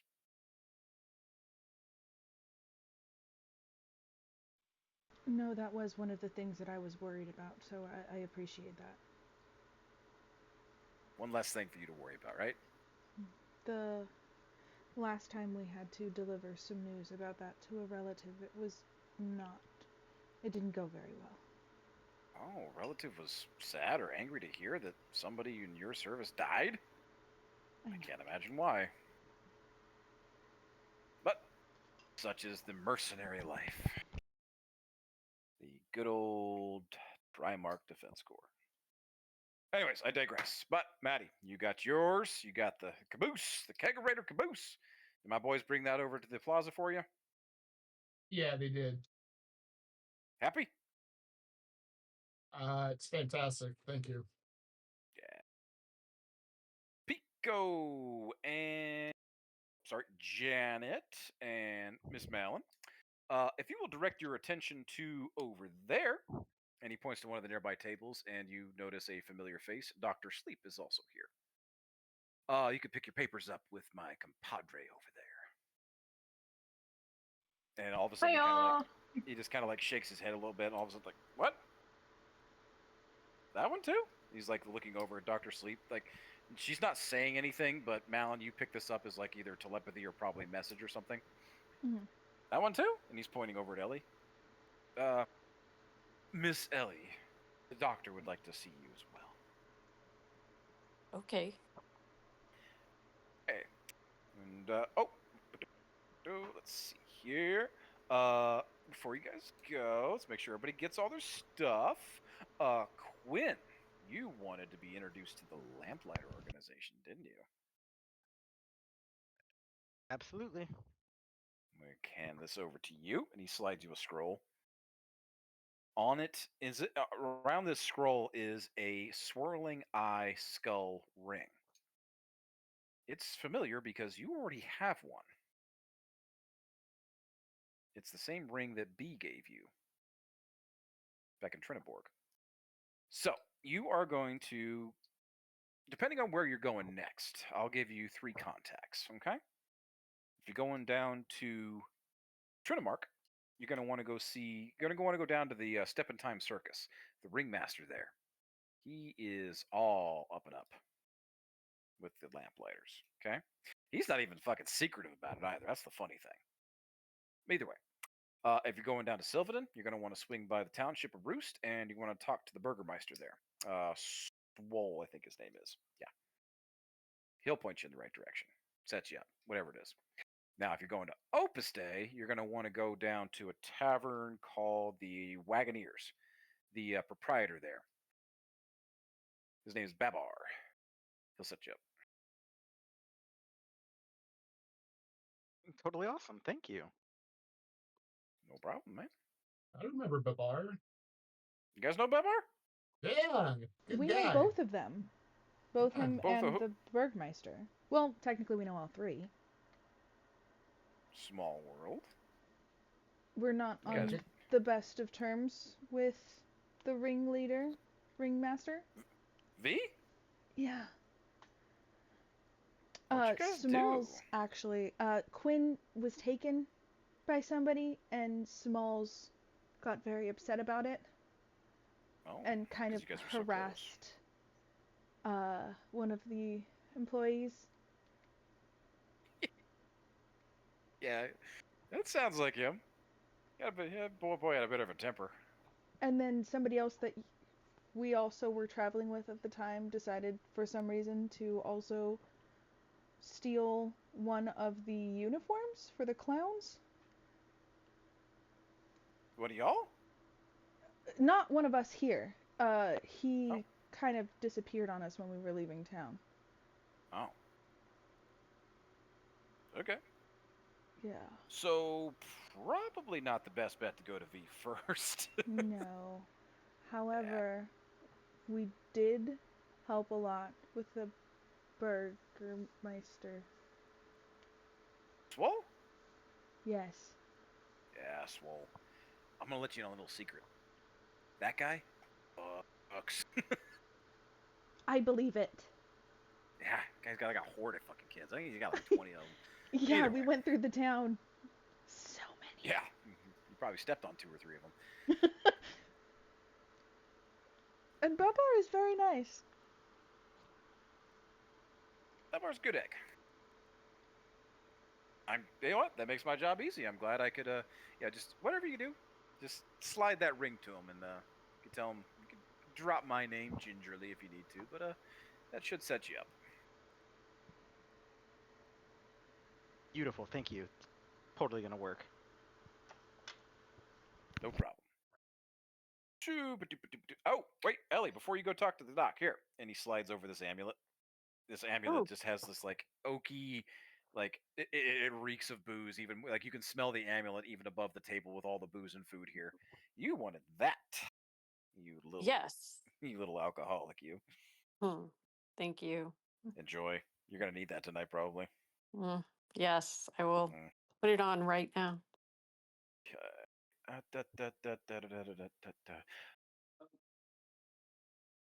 Hey, actually, Allie's not here, but Mr. Drew, you, I'll put it here so it's on recording all, but you wanted a contact for you. Actually, yeah, my bad. You were looking to deal with a pesky curse. Well, that is interesting because this kind of coincides with our boy, or with our girl Quinn over here, actually. The Lamplighters tend to have a little bit of a ins and outs with that. It has to do with the intricacies of how the slave market works, and especially the way down in Sylvanin with the whole indentured servitude thing. I'm not going to get into it. They can tell you a hell of a lot better. But yeah, you're going to want to hit up our boy Babar. He is the go-to when it comes to all things ancient and curses. I'll tell you that much. He's got some other contacts that are scattered around, but I don't really know them. So if you got a way of reaching out to him, maybe he could direct you to someplace closer or someone closer, but it's not in my network. So you're going to want to hit up boy Babar. But as a consolation prize, because not exactly being helpful here, and he slides a small ring over to Drew. It has this kind of like bluish hue to the metal, and it almost has like a brain like design to the gem. Like it has like a fleshy overtone to it. This should act as a consolation prize. Should work a little bit in the meantime till you get the whole main problem taken care of. Okay? Super. I'll add that to Allie's inventory later and go over with them.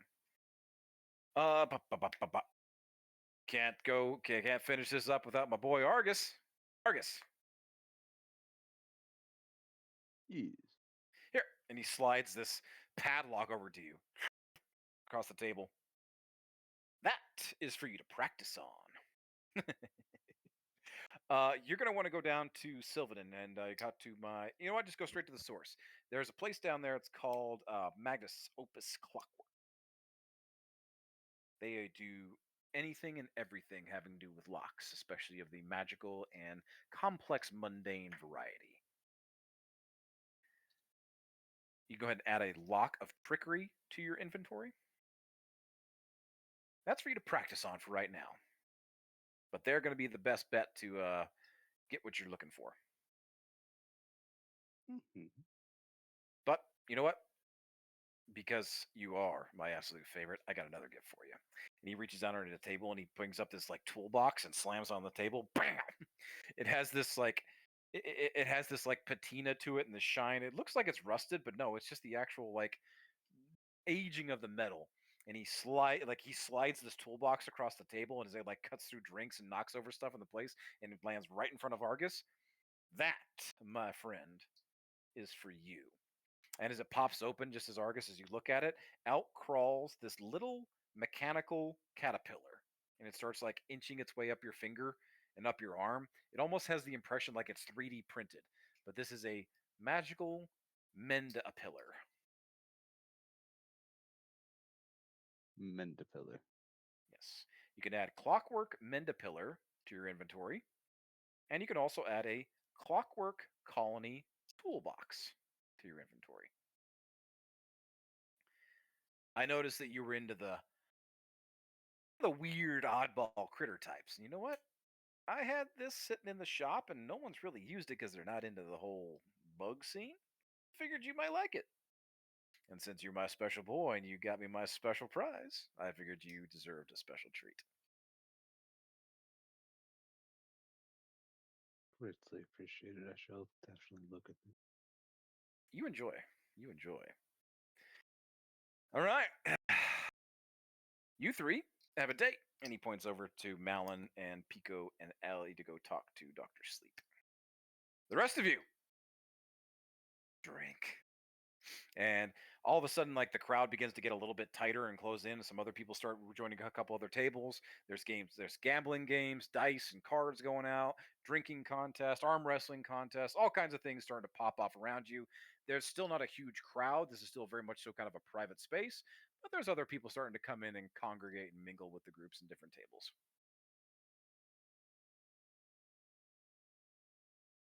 So the rest of you, so Malin, Ellie, and Pico, you head over towards Dr. Sleep. The rest of you be thinking about if you want to do anything. So Ellie leans over to Malin, and it's like, I don't know why she wants to see me, but I really want to talk to this person. So I'm excited. I'm invited to.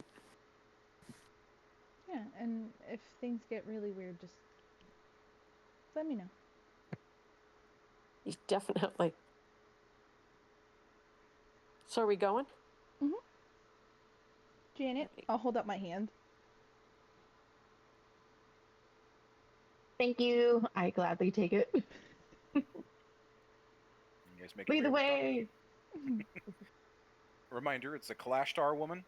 She has very curvy proportions, appears to be in her like, I'd say mid 40s, maybe early 50s, somewhere around there. She has this mix of raven and black hair with auburn streaks going through it.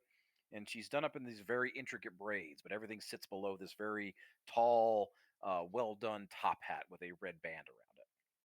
But her eyes are pupilless and milky white, but they kind of have this glowing impression to them. So no matter where you're kind of standing in front of her, it does look like she is looking at you. But she's sitting at a table and she has this post and stack of papers and books next to her. Hello Is it again. a booth or a table? Table. She's just kind of sitting out there. I'll say hello and then ask if we can sit. She motions to the chairs. Please do. I'll have us all sit. Yeah. Slides of form over to you, Malin. Mhm. These are yours. I suggest you look over them. I suggest you memorize them. As I said, these will stand up to any normal dumbass guard inspecting them. You know, everybody in this place is not going to be able to tell the difference. But you talk to somebody that actually has an education or knows about, let's say, trivia south of the wall, it's not going to stand up, okay? So, learn your shit. Mm-hmm. Any questions? I don't think so. I'm gonna like skim it real quick, make sure that it says the same things that we went over previously, and then Yep. nod. As your legal name, your occupation, your tribe, duchy of origin is listed as south of the wall. So, it has everything that you said. Okay, I'm gonna nod, and then say thank you. You notice that like the papers that you had previously versus the papers of these, there's a lot more. There's several different seals and just basically evidence of authenticity that she has managed to duplicate here that your original documents did not have. These feel far more grander. I'm gonna kind of like keep a mental note to bring that up next time I report back to the hive. And you also notice that she's taken the effort to. I'll give you this on your passive. She looks like she has aged this up a little bit. The paper's been crinkled, aged a little bit, like it's got some stains on it. A couple different stamps that have been replicated for other duchies that you've passed through. Like, Okay. she does good work. That is very handy. I greatly appreciate it. Thank you. Mr. Janet. Just DM Janet's good. This is for you. Slides you your paperwork. And also, I was told to give this to you as well. Orochi did confirm it. This is a gift from, I don't know, let's call it a benefactor. Your little performance in the arena the other day apparently made some waves, and we were asked to provide this to you. What do I get? It's another scroll, and there's a ring on this one as well. And it's this kind of like blue metal, bluish black metal that has these glowing purple eyes on it. And as you slide the ring off and take a look. Yeah. We were told that the ring is a gift, so hang on to that. And she turns her attention to Ellie. But as you slide the ring off and look at the paperwork, as you open it up, there's hardly anything on it, but there is a large black, what at first looks like a handprint, but there are large knuckles and claw indentures here.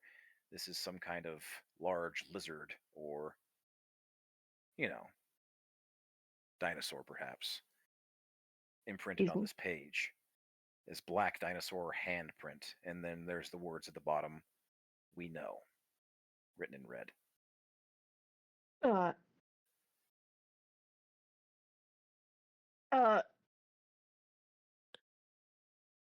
on, DM. I was. Hold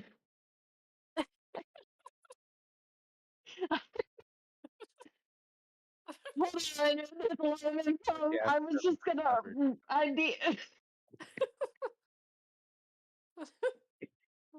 The ring. The Velociraptors, no, but I guess. Hold on. The scroll. I needed a recap. What did we say? Chop first location. Then I want to get into that. What in the world? Hold on. It has your official legal name, your DM occupation. Janet, yeah. Yeah. What was the occupation again? Fighter. Fighter. Yes, you're from a tribe near the Obsidian Mountains, south of the Wall as well. So I can message you all the details later. It's all in the recording of last episode too. We know. Who know? We know. Okay, thank you. And you can add Ring of Arcane Berserker to your inventory. Okay. As Pico begins to fluff up his feathers and kind of pacing in a circle, looking at this page. Dr. Sleep immediately shifts over to Ellie. And Ellie looks at Dr. Sleep and said, "I'm so sorry about the last time we met. I was exhausted. We had been through so much, and you look so familiar to me. And it just kind of threw me off. I'm sorry if I was rude. I'll say that up front first." I mean, no apologies necessary, kid. She looks at Malin. You mind if she overhears? No. No, as in no, She can go? she can overhear. I'm with her. She's with me. And I grab hold of Malin's hand under the table. It wasn't personal. You need to know that. Oh. It's business. Your braids are so familiar. I'm sorry, can you give me a little more explanation? I know it's business. Your dreams, kid. Yeah. Yeah. It wasn't personal, just business. Right. But I guess my question was, and maybe it's improper to ask, but I just wondered who, if I should know who that business was with, and if I should be leery of something. I'm just reaching out because I don't Sweetie, know what to say. take a big breath, okay? Okay. Ah, There you go. sorry. Thank you. Yeah, you should be fucking leery. A guy paid me to invade your dreams and ultimately either kill you or make you go nuts. So yeah, you should be leery. Okay. Yeah. Well, Who'd you piss off recently?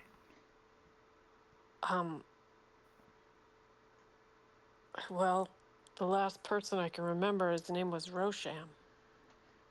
I'm gonna look at her really confused and be like, Ellie, do you not remember 6? Yeah, I do. I do because and they were together. I pull out the card that Rosham left. I don't know if they were working together, but yeah, 6 really hated me, us. He quite literally threatened us last time, Ellie. So 6 paid you to try to drive Ellie mad? There's a person in this world called Six. Yeah, he likes to be edgy. Darlings, the guy that hired me was this tall, sickeningly good looking, but, you know, good looking enough to know he's a scumbag. Asamar. Do you say Ace? Asamar. Asamar. That is what That was the guy's. Orochi was, isn't it? Orochi is not an Asamar. No. No. I left Rosham in the bar naked with a bunch of people. And I was tired of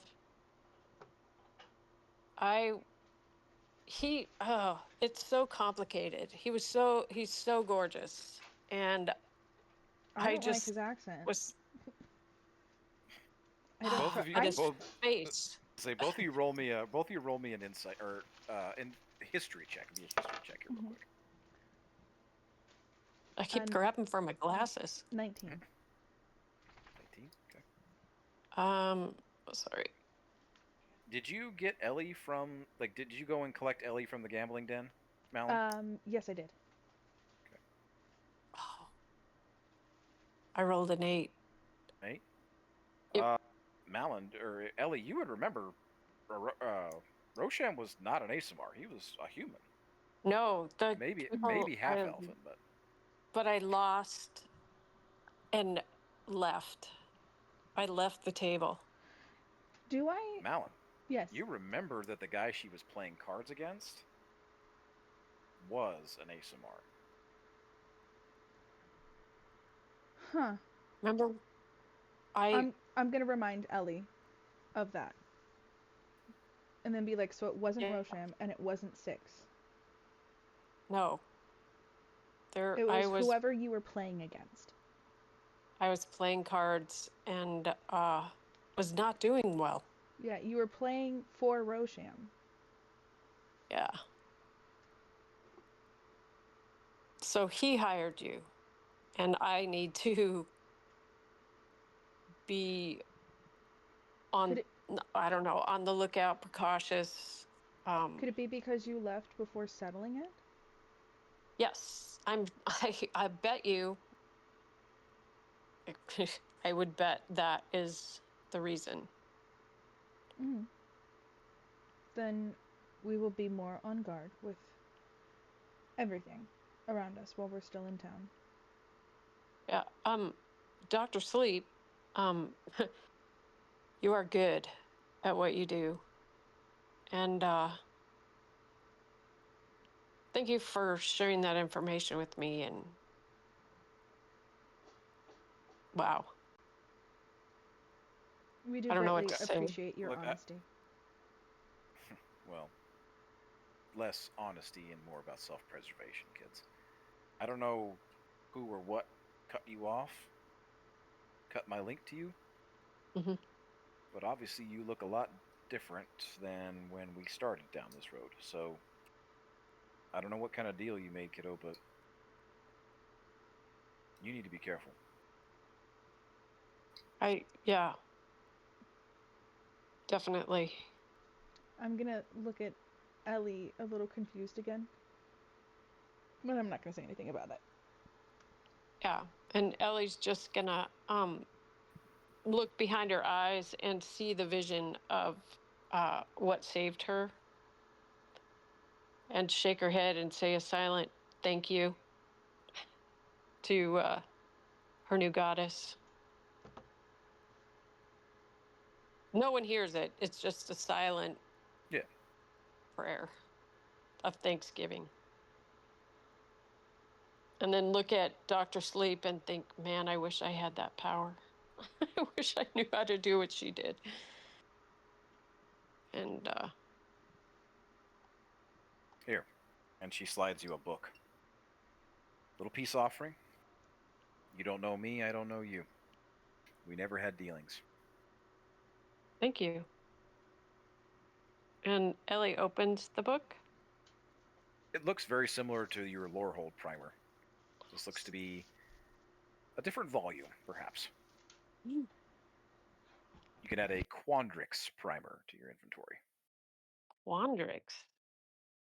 Quandrix. So, Thank you.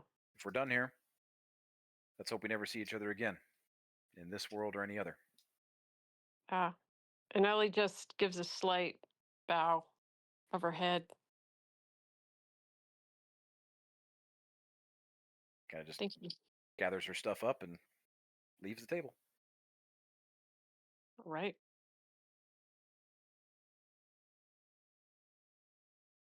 All right.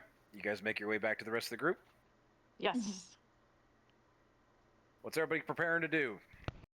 Games of chance, drinking competitions. What's going on? I think I will do Game of Chance. Okay. Go ahead and put in the chat if anybody wants to do anything.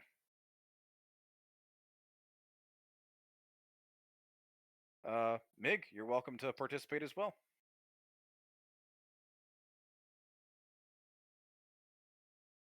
Mig would mostly just sit there drinking with Orochi and shooting the shit, talking about current events and reminiscing about good times. Like Mig would absolutely be engaging Orochi about our old memories, about memories of Smalls, about what's been going on currently, what kind of things he's been up to, what kind of things Orochi's been up to.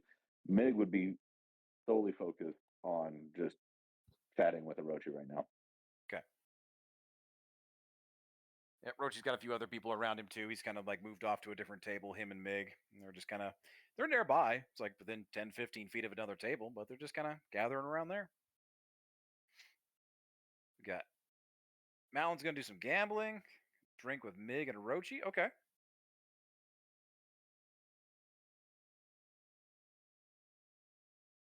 Pico's anxious, perceptive surroundings, and paper the ring.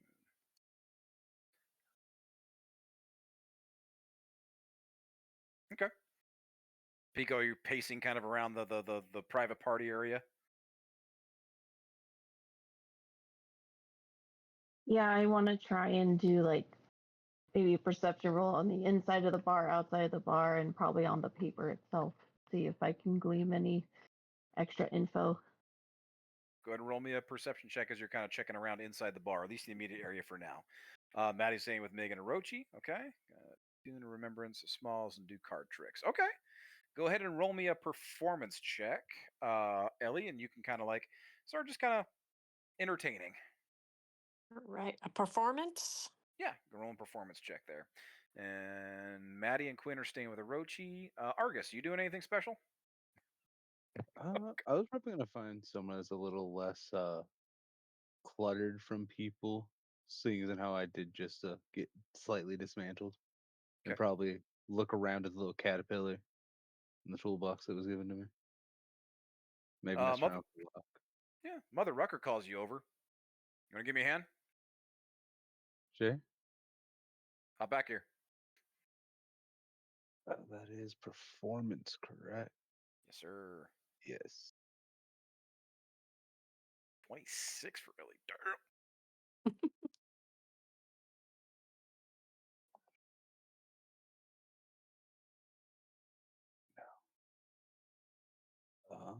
Level Pico. 1 of exhaustion is disadvantage on rolls, right?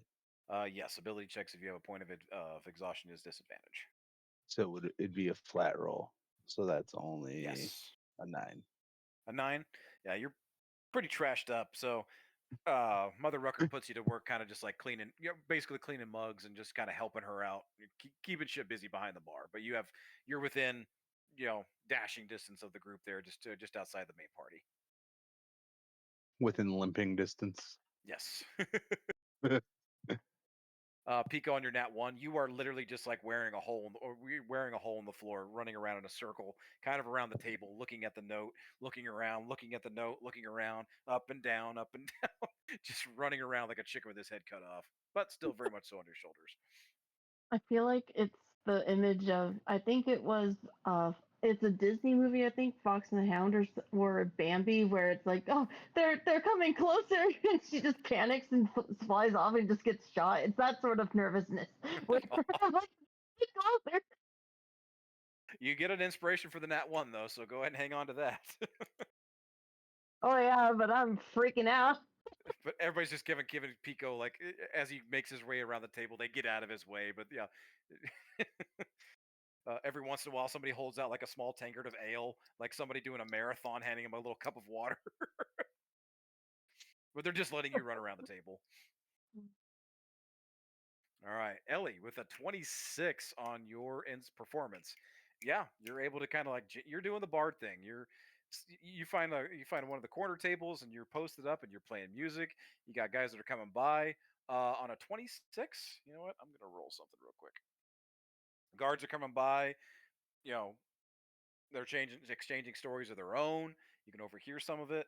Some of them even involve smalls, but mostly just like stuff from back in the days, little shenanigans they got up to, or some fight that they all got into somewhere, some battle from years off. But on a 26, And Ellie is listening intently to every one of them. No. you get 26 gold. Like guys are coming by and just kind of like tossing you a gold coin every once in a while for your performance. Nice. All you. right. Malin, what are you looking for like a game of chance? You want to play cards, or what are you looking to do? Either like a card game or like a dice rolling game. Okay. Something that's not too complicated. Oh, there's guys playing. There's like different kinds of card. Like for the sake of simplicity here, it's basically high roll. You're rolling a D100. The highest one gets it. I can do that one. Okay. Or they got more complicated ones, like you roll 5 20s, and if you get similar dice, you get to double the score. Like if you roll 2 15s, you get 30 points for each one rather than 15. No, That one has a higher story. That one has higher stakes. Okay, sure, I'll do that one. I like rolling dice. You do the 5 20s? Okay. Yeah. All right. Just go ahead and roll 5d20 then. If you get any duplicates, though, you get to double the scores on them. Okay. Can Ellie yell to Malin, "You can do this," and give her a bardic inspiration? She can hang on to the bardic for an hour, but not really going to help her re-roll these dice. Oh, okay. Because Malin, you don't have any skill with dice, right? As a tool. No, I don't believe so. Okay.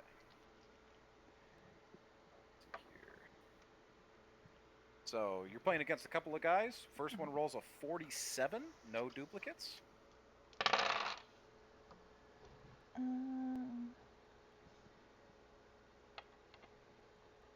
Hold on, I don't have any duplicates either. 49, no duplicates. Give me a moment. And real quick, before you roll it, base bet here is 20, but it can go all the way up to 100 gold. What do you want to do? I will start with 20.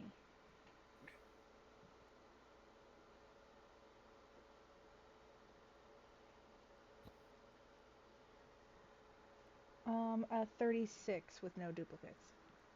Go ahead and lose 20 gold out of your inventory. Darn. But more drinks and stuff are getting passed around. I do want everybody to make a Constitution saving throw at this point. Everybody's been kicking back shots and drinks. So let's go around to the table and get Constitution saving throws from everyone. Anybody that is resistant to the poison effect, of course, can roll at advantage still. Okay. And that would be flat. I rolled a 28. That's a net 20. Solid. Yep. Argus, you are cleaning mugs and helping out Mother Rucker. No problem. I got a 17. Yes, we're coming up on it. 17? Since Mm-hmm. since I'm immune and not resistant, does that mean I should still roll or no? You're immune to poison damage, but are you immune to the poison condition? Advantage to avoid or end, yeah. Yep, so you have advantage then. You're not immune. I was just talking about the stack, because the stack is something that you made. It wasn't something in the actual handbook for it. Well, it would be in the beginning then, so here, let me look at your character. So, Maddie. Yeah, guys, we are overdue for our break, so just bear with me, give me 10 minutes here. To avoid or end the poison condition and magical contagions. Yes, so you would have advantage on the roll for the Constitution for drinking. Okay. And against being poisoned, so yeah, you're solid. You are not immune, but you are highly resistant. 13, Well, 19. You told me because I have two of them, it's an immunity. Immunity to damage, not the condition. Oh, thank you. Okay, I get you. Yep. Pico. You're drinking still. Yes, in my panic stupor. Oh, it's a con save. My bad. I thought I did it.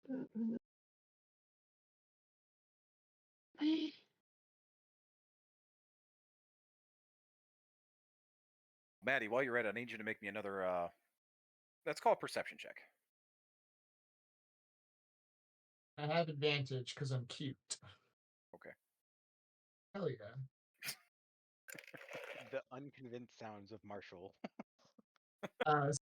16. 16. Same kind of deal as you're talking with Orochi and Mig. You look down and all of a sudden your drink ripples this. You look around, nobody's really alarmed. But all of a sudden you get a overwhelming smell about your nostrils. It is fire and brimstone, and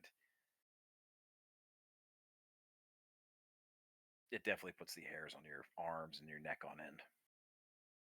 And all of a sudden you hear another one.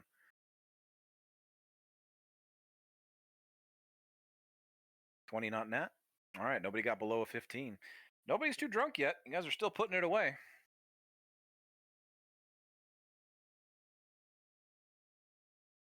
Anybody else doing anything? After that first round, I'm gonna go over to Maddie and ask him if I can borrow his wallet so I can keep playing. I say it's gonna cost you first, and he puts out like his lips, like he needs a kiss. She'll give him a kiss. In a drunken stupor, Maddie just gives everything he has to Madeline. Okay, and then I'll go back and keep making bets.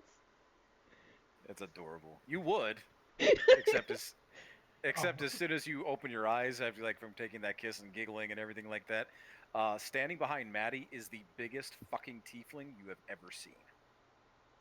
Oh my god. Oh, thank you. And Maddie, a very large hand comes over your shoulder. This red massive hand with these elongated, purposefully sharpened nails. These calloused knuckles, like his hands are so thick, it's like he's putting a book down on your shoulder. But he kind of slides around. And he stands in front of you, Malin. He looks down at you, like you are maybe to his waist.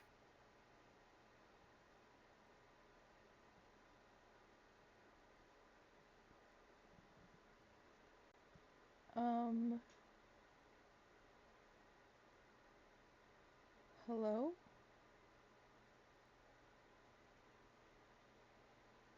Is he taken?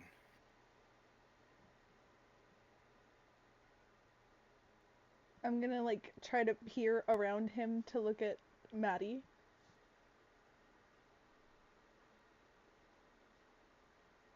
Has He Maddie kinda actually seen him yet, or just the hand? Oh, you are. There's like there's like somebody shoved a rod up your ass and up your spine. You are wide-eyed. I'm gonna tell you right now, like Malin, I will tell you what Maddie looks like in this instance. Okay. Maddie, you recognize this hand. You recognize this smell. You recognize everything about this situation. Okay, my And camera's it is blurry, so you won't be able to see me. I had my phone down. Just that picture wanted. what do I hear? Yeah. Okay.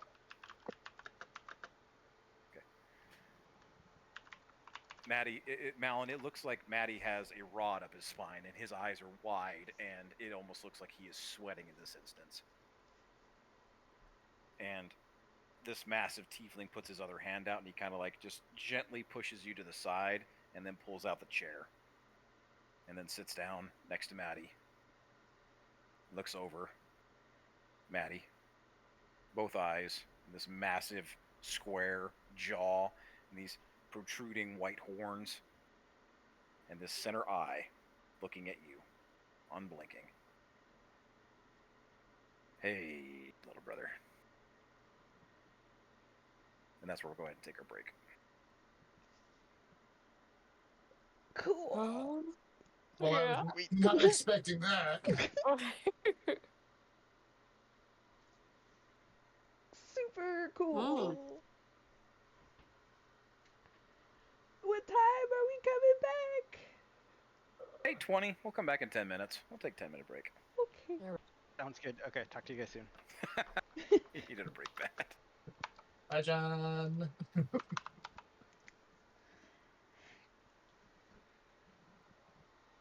Phew. That's an awkward way to meet your boyfriend's brother. This is definitely not how I thought tonight was going. Da-da-da-da. Dang, bro. Yeah, I'm like 99% sure Maddie is trembling. Ooh. Ooh. Oh no, that's not good. Oh You shit! and me How both, Maddie. Malin is not, in fact, going to go continue to gamble. no, I don't think I'm okay either. That double not good.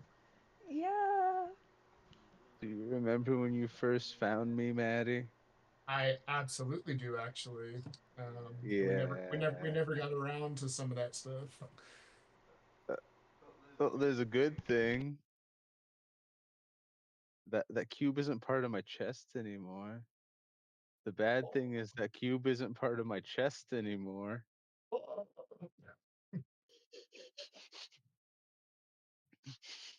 Well, I have to go get a drink now. I'll be back. Thanks, Marshall. I'll be Same. back. Yeah, no problem. Be back in 10. Now 8. Oh.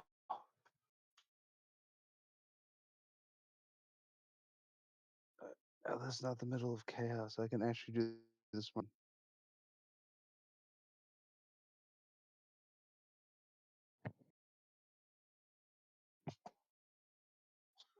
Use my brain cell.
All right, I'm back.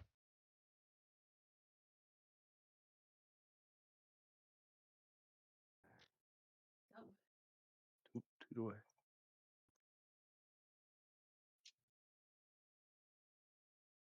I'm just medicating.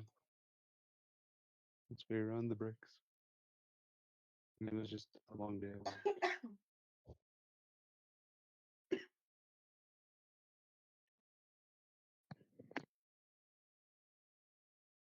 All right. We're gonna get rid of his brother the same way Maddie gets rid of in every fight. We're just gonna banish him and then continue about our day.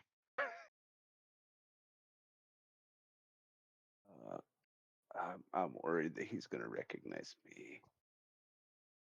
Well, stay behind the bar. We're all just gonna look. Why is That's it my rude? plan.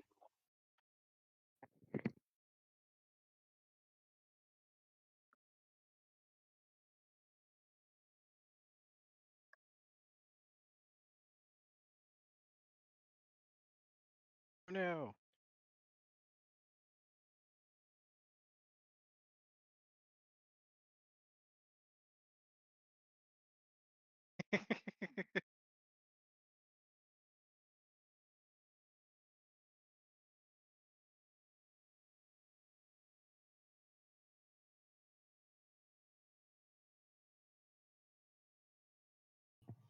Out of curiosity, what level is Banish?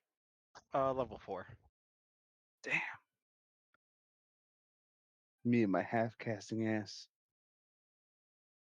I'm full caster and it took me forever to get there. Correct. I only have access to level 3 spells, even full spec in one class. They get a lot of like the fighter feat bases though, so they can't be like angry.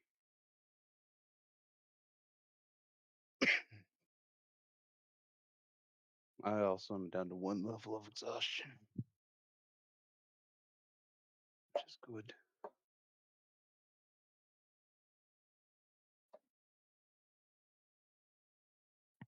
Also, I thought of a really fun theoretic.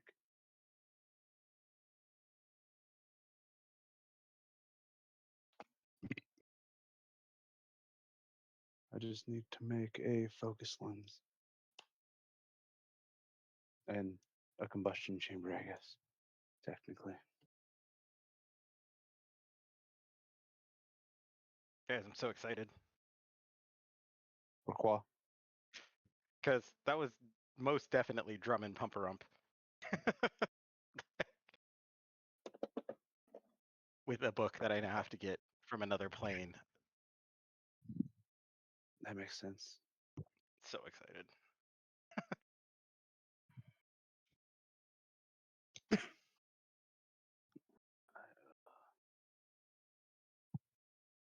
I think it's gonna be fun. I think I'm gonna find a way to turn Hyperbeam into a D&D object. Round 1 will be overcharging the Pyro Converger. Second round would be dispersing the shot. I just had to find something to focus the energy.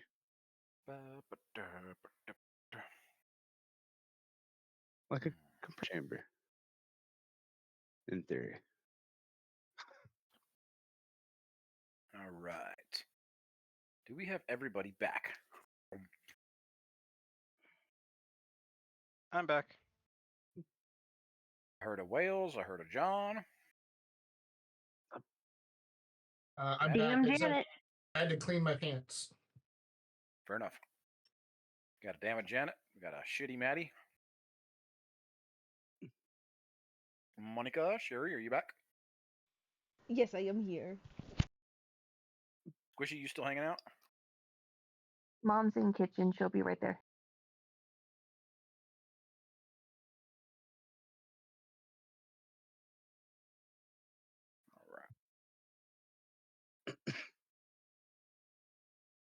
All right. All right. All right.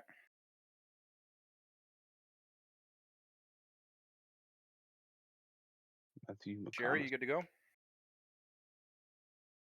Bathroom. Yes. Sorry, I Okay. got to get the mute off. Okay. All right. We're gonna dive back into it.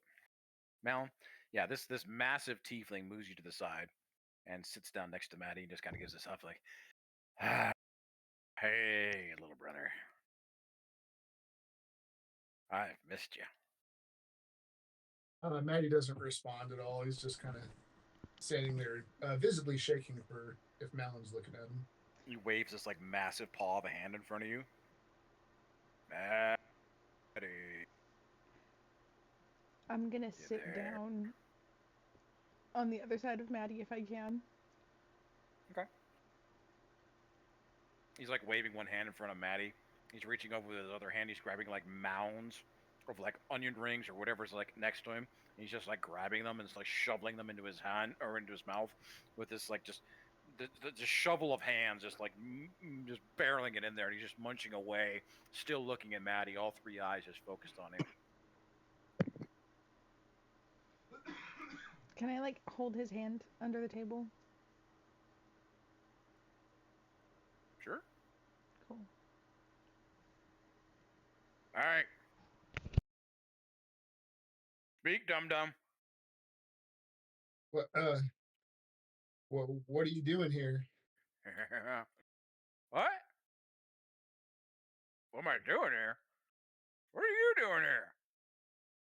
Come on, we gotta go home. How'd you find me? Follow the smell. Nah. Big sis knows where you are. Well, sometimes. I've been kind of sort of looking for you for a while. I don't know. She said to find you, bring you back home. Dad wants you home. Technically, she said to fucking kill you. Like, she is pissed. That whole fucking thing that you pulled with Morgoth. Oh God, that sent everybody off into a fucking tizzy. Like, Maddie will go ahead like squeeze Melon's hand while he's going through these last bits right now. Yeah. Like, I'm sorry, but you can't take him yet. you can shut up. We're not talking to you.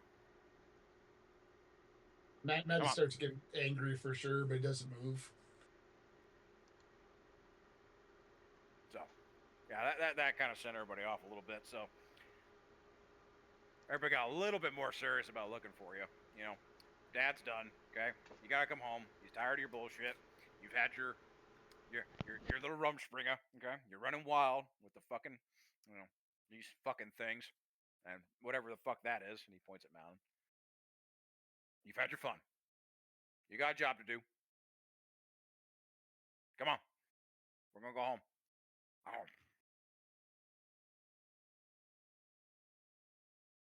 Maddie's still quiet, just not saying anything. I'd still such a pussy.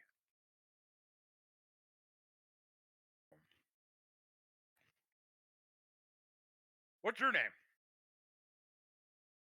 He's looking at you, Malin. Maddie squeezes her hand even harder this time.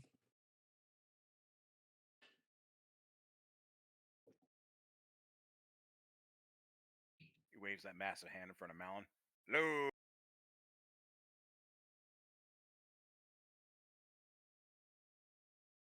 What's your name-o?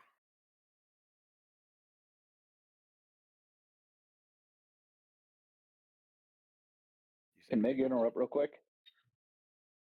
Yeah. Does We're at Malin the say table. anything? Or yeah, you're at the table. So real quick, does Malin say anything? I think she's saying something, but her mic is ringing, so I think she needs to reset her headset real quick. Because I can hear the speaking behind me, but I do not see the speaking in front of me. We're gonna say that she stays quiet because Maddie squeezed her hand real quick while she figures out her mic. Hello? Yeah, Meg can yeah, we can hear you now, Malin. Meg, you can perfect. jump in. Well then, who are you? You seem to know him. Who is this gentleman? Gentlemen. Maddie's gonna swallow and said he's my brother. brother of yours have a name? Here, the shots. He grabs the whole fucking tray and slides it over to himself. He just starts pouring them into an empty mug, all the shots, and he just starts kicking Thirsty it boy, back. aren't you? Bring more over. Oh.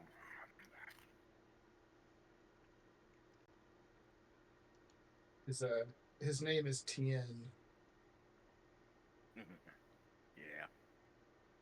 Tien, welcome to the remembrance.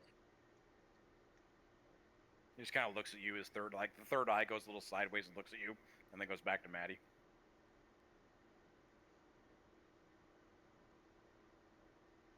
He focuses back on Malin. This is cute. Hey, Maddie. He kind of like slaps you upside the face a little bit. Take 1 point of damage. Like, he barely touches you, though. Maddie, if I rip her fucking head off, will that get your attention? I think Maddie's eyes start to boil over now.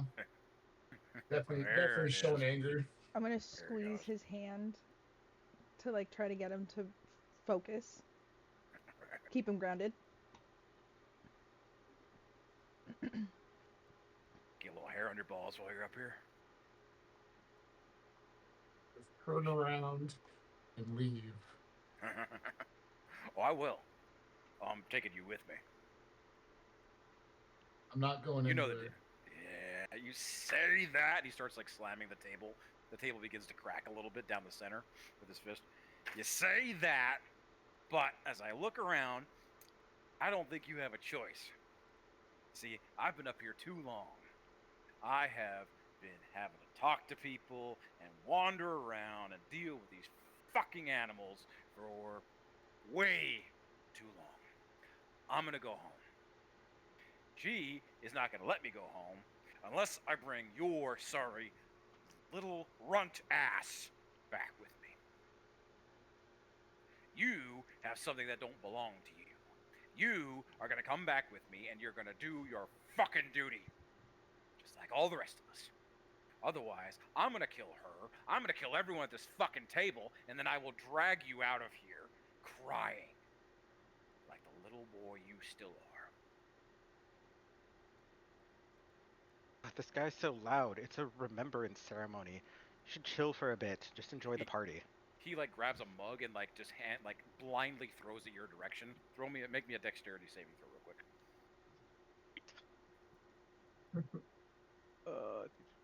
Where's my page? Saving throw, you said? Yep, dexterity saving throw. So all the while he is like munching on like mounds of onion rings and stuff. 12. It was 12? almost 17. Yeah. Okay. It's a blind throw. It barely grazes you across the face, but the glass is moving at such speed it leaves a little scratch across your cheekbone, and it goes crashing into somebody behind you, and they just collapse.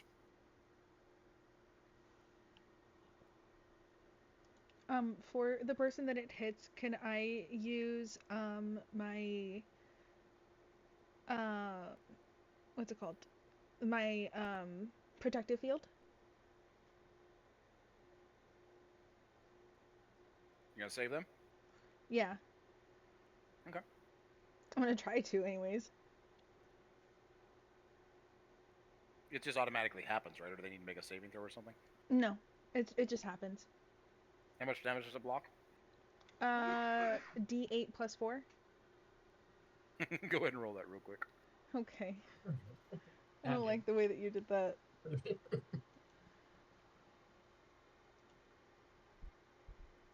Ugh, 8. It shatters through. Like your force like slows it down, but it shatters through your force and still hits the guy. It doesn't hit him square and hard, knock him down, but it definitely gets his attention. It's like, ah, fuck, and like kind of like starts like shoving somebody else next to him. Like, what the fuck, man? Tien is still very much so just like eyeballing the fuck out of you, Maddie. Let's go.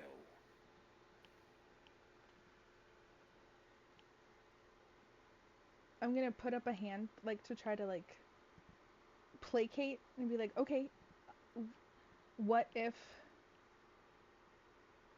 you were to take me and Maddie?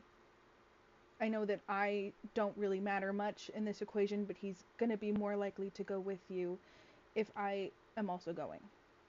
No, absolutely not. Out of the question. Maddie, we can't start anything here. You are not going anywhere near him. Tien just has this like big smile. Malin, you notice he's missing like teeth, like at the gum, like they've been knocked out of his face.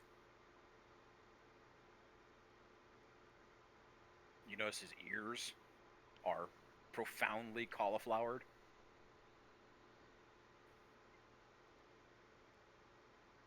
Is anybody else doing anything at this moment? I assume I'm catching this from the bar. Yeah, I feel like Ellie this- hears it. Yeah, it's like you're all within probably 30 feet of this going on. It's like I said, it's not a huge area. I would say Meg, and if I may speak for Orochi as well, are immensely intrigued as to what is happening right now. Not threatened, not in any way, shape, form concerned, but immensely intrigued as to how this is going down. Yeah, Orochi's Quinn is- just got. Yeah, Orochi's just watching. Like he hasn't said a fucking thing through this whole thing. Quinn's watching, and wondering if he's aware that he has somebody directly behind him, just staring him down, watching this happen. Is Tien aware that somebody's standing behind him? Yeah, well, I'm not standing, but I'm sitting behind him. Okay. Because I'm at the table as well. If he is, he hasn't shown an ounce of interest to anybody else standing around him except for Maddie right in front of him. Okay, perfect. What's wrong, Maddie? You don't want to bring your pet home? Stop talking to her. Yeah, you remember what happened to the last pet you had, don't you? Got it. You know what? I'm supposed to bring you home because of what you took. But I'm looking at you and I don't see him. That's alarming. And he starts sweating a little bit more than he probably should. Where they at, Maddie? I know you didn't get rid of them. You could just turn around and tell him that I lost him. Nah. I bet you they're still there. He kicks the chair out from behind him and he stands up. This tower, like I said, he's massive, towering. And the chair goes flying back and actually hits some people behind and kind of like starts to like move one of the other tables. And everybody else kind of like starts stirring a little bit over there too, thinking somebody threw a chair. Crowds are starting to kind of like bustle together a little bit. Yeah, now you'll stand up when that happens, kind of going on a defensive stance. I've been bored. And I'm going to find out if this has been worth my time. And he reaches out. I need you to make a strength saving throw, Maddie. Bro.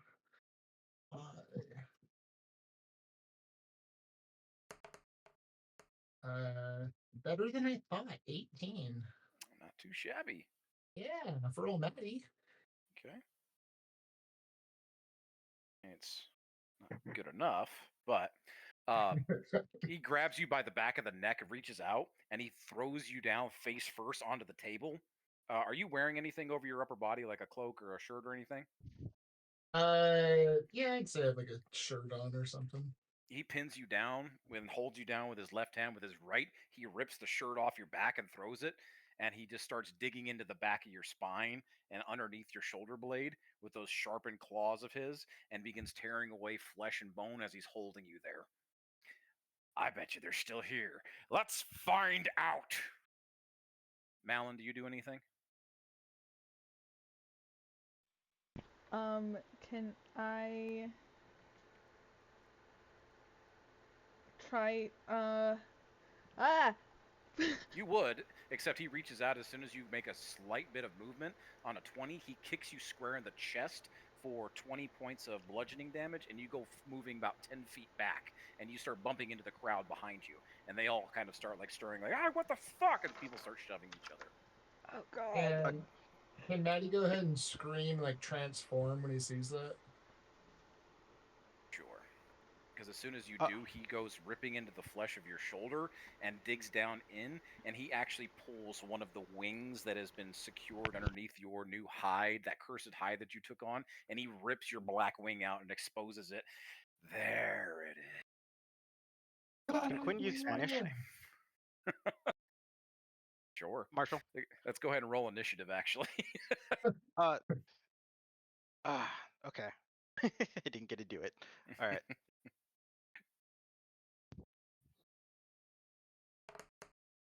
If you had prepped something in the, you're Well, wanting to that's try what- and do banishment right now. I am want to do a banishment right now. I want to use subtle spell, so I don't have to do anything. And since I'm a battlecaster, I don't have to make any components. So Okay. it's really just me raising my eyebrow and using banish. Okay. Go ahead and roll. Go ahead and do the banish then. What do I need to make? Okay. You need to make a charisma 16. Charisma 16. This is a spell, correct? Correct. Okay. That is an 8, and I get advantage because this is a spell. And that is an 18. All right, he makes it. In fact, he makes it, but I'm also going to use a little something to add a little stank on this. And we're going to use, what is this called? Crap. This guy has got some fun abilities. Great.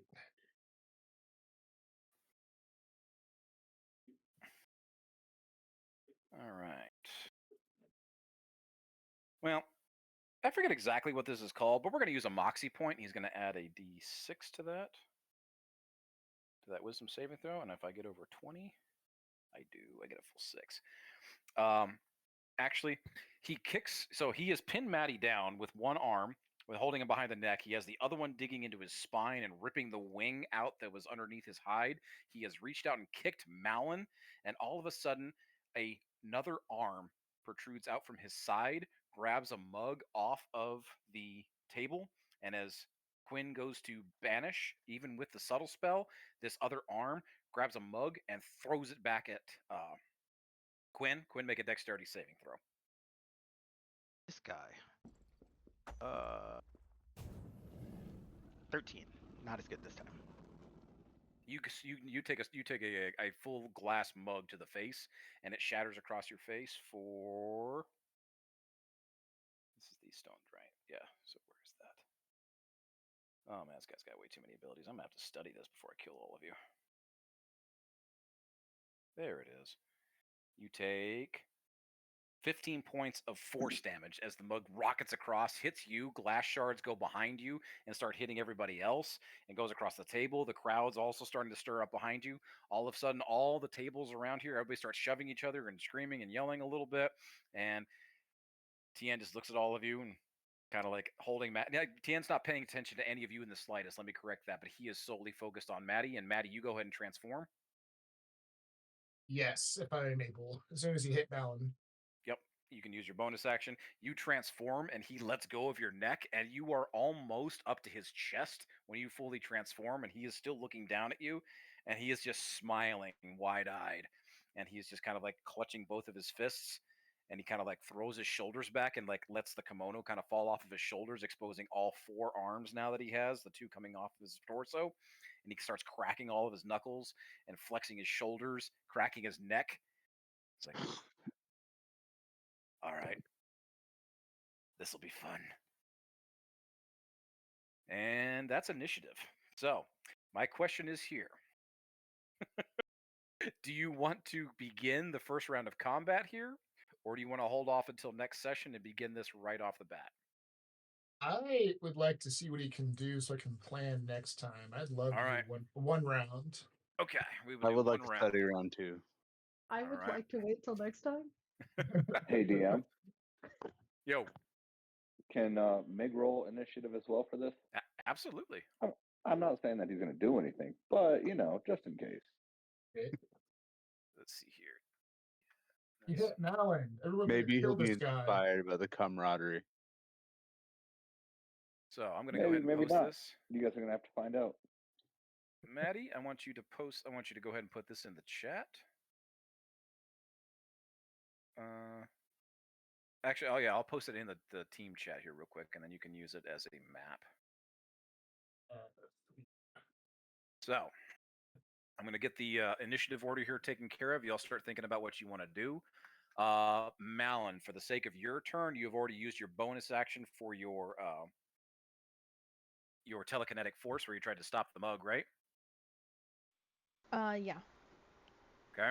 Quinn, you've already used your action to try to use banishment on this guy. Mhm. Okay. And Maddie, you've used your bonus action to go full on to transform, correct? I'm sorry, say one more time. You used your bonus action to transform, so we're going to consider that part of the first round. Correct. Okay.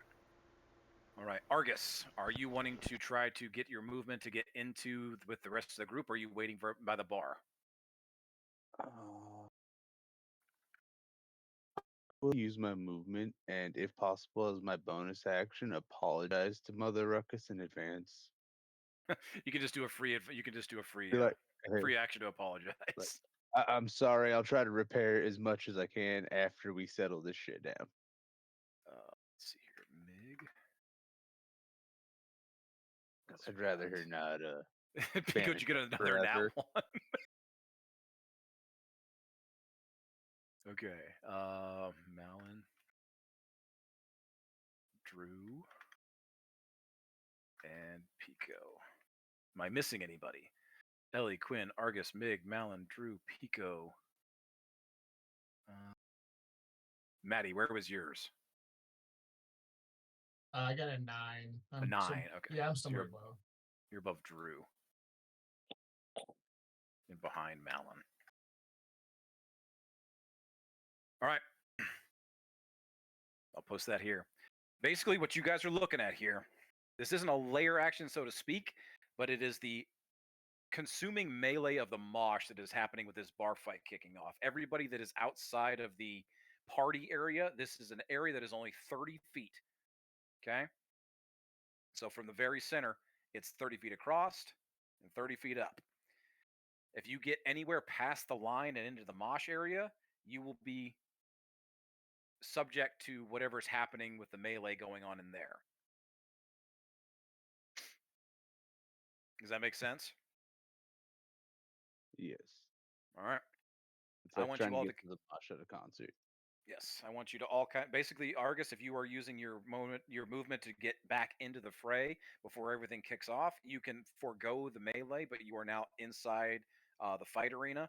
But the mosh is definitely kicking off behind you as all of a sudden tables start getting flipped over, people are throwing mugs, all of a sudden punches are getting thrown, bodies getting thrown left and right. But a definite bar fight has kicked off inside of Mother Ruckers.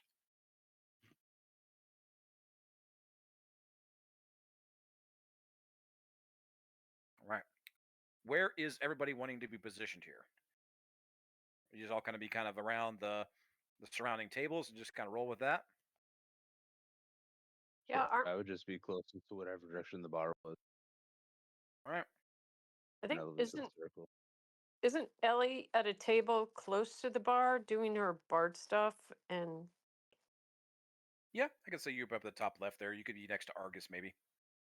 yeah, that's where I pictured myself. All right. I already used my reaction, so I'm going to go ahead. Nobody's in the mosh area just yet, so I'm just going to go ahead and kick this thing off, and he's going to go after Maddie. Maddie, 2 attacks coming your way. It has a 30 and a 31 to hit. I assume both of those hit. Good assumption. Okay. I've got a 15 on the first one, damage, and 14 on the second. What type of damage are they? This is these are actually converting to force. God damn you. All right. 29 then? 29 damage. And I hit with both. So with that, I need you to make a athletics or acrobatics check, your choice. You need to beat a 35. Got a nat 1 on acrobatics because I am so frazzled about Malin getting hit.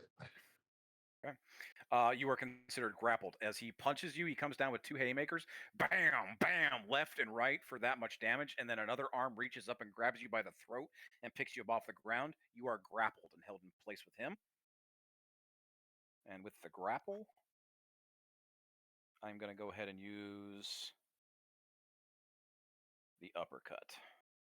Oh, And that is going to. Well, how much damage was the other strike? 15 15? and 14. 15 and 14. I'm going to take the 15. I'm going to convert that into 30 for a critical hit, and I need you to make a DC 20 Constitution saving throw. I'm going to use my reaction, Veil of Dusk or whatever it is, to impose disadvantage on the critical hit. It automatically makes it a critical hit using this ability at a Moxie point. Wow. Okay, Yeah. so am I taking 60 damage? Is that what happened then? No, I'm just going to double his for right now. So I'll use the 15 and double it to 30. So 30 points of damage on top of the 14. So you take 44, and now you are making a DC 20 Constitution saving throw. Saving throw. 17. As he grapples you by the throat, the other arm, the other free wing comes up and just nails you with this haymaker crosscut and hits you across the jaw. Your lights go out. Bam! He hits you so hard your jaw cracks. The side of your skull you can feel splitting. He knocks you out cold with one clean hit. You are considered unconscious. You are unconscious for the next minute. Whoa, this is going to be rough. That's 10 rounds. All right. Well, good luck, guys. I believe in you. I take it this way. You are unconscious for the next minute or until you take damage again. Oh, I don't like that either. And he drops Maddie on the ground and kind of like uses his foot to slide him under the table like a rag. And he starts marching his way towards Malin. Boom. Boom. Boom. Ellie, you're up. Did you say Ellie? Yep, you're first in line, followed by Quinn. All right. Remember, Malin, I gave you a bardic inspiration earlier. So Ellie's going to run towards the bar and lean in and tell Mother Rucker, it's like, we don't even know who this person is. Oh, you ran towards the bar? Right? Because that's where my table is. Oh, you're in the melee if you do that. At the bar? Wait, let me look at the picture. Okay, I'm blind. Let me look at the picture again. The bar is away from everything. You guys are at a private setting there. They had about 5 tables in the center one where most of you were seated at. You went off to a side table and were doing your bard thing. But if you run towards the bar, you're going into the mosh. Oh, okay. You absolutely can. I read it wrong.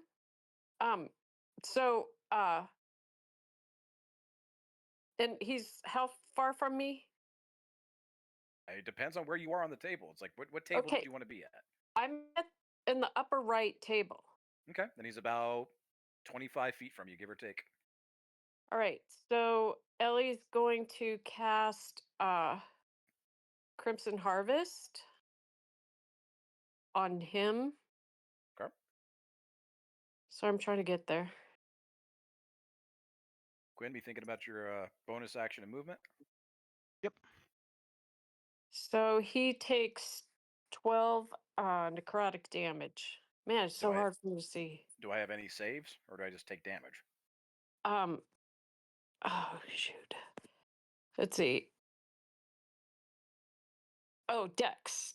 It's a Dex save. Dex save. What's 17. 17. Okay. Well, that's a 12. He does not make it. Okay, so he takes 12 necrotic damage, and Ellie gets 6 temporary hit points.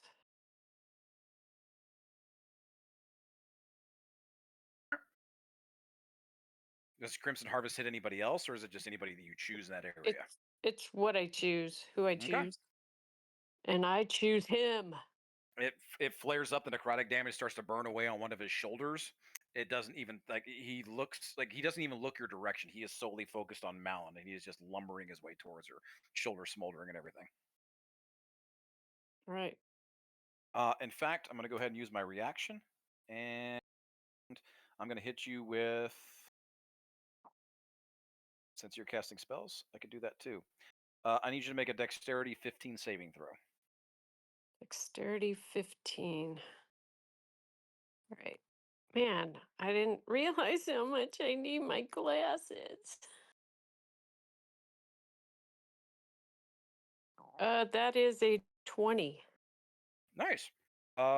Shoot, what was the damage there? Because it got halved. 17, so that'll halve down to round damage taken down. So 8 damage, 8 from a hellish rebuke. Bam!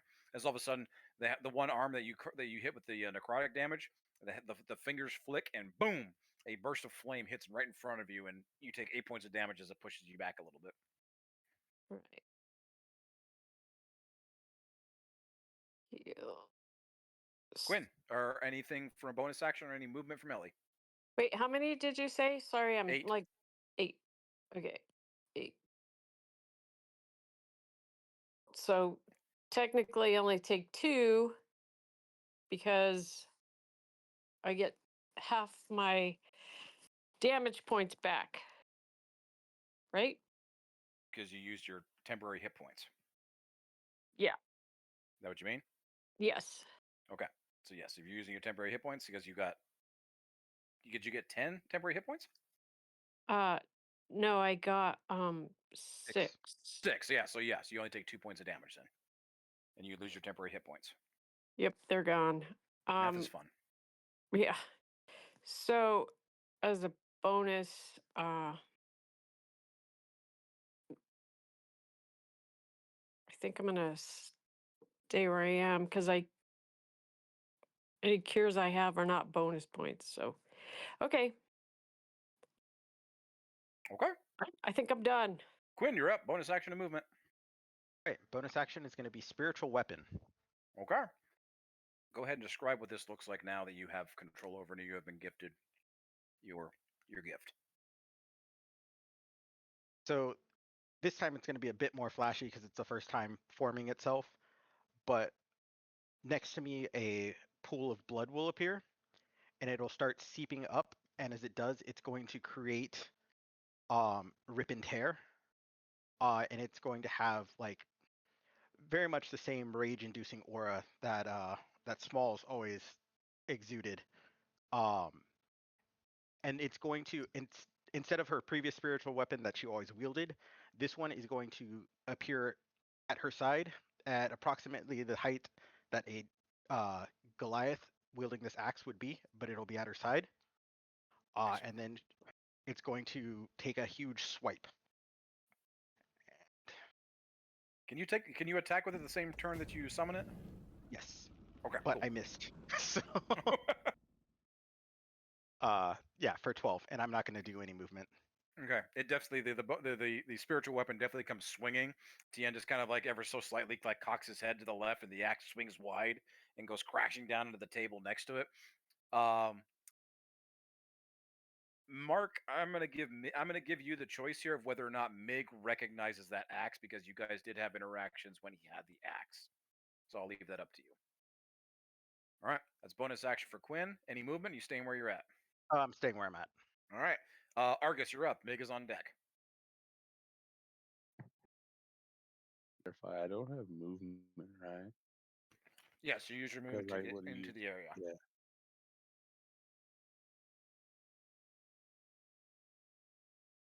So you have your action and bonus action.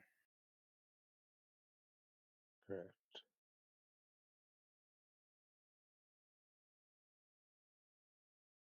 So things are gonna get a weird and fun. Okay. I'm gonna use bonus action first to use an ability called charge magic item. Okay. I expend a level 1 or higher spell slot and I recharge an item, and that many charges is equal to the number of the spell slot expended. Going to do this to the cube of force. Okay. I'm going to eat one of my level 3 slots, giving it 3 slots.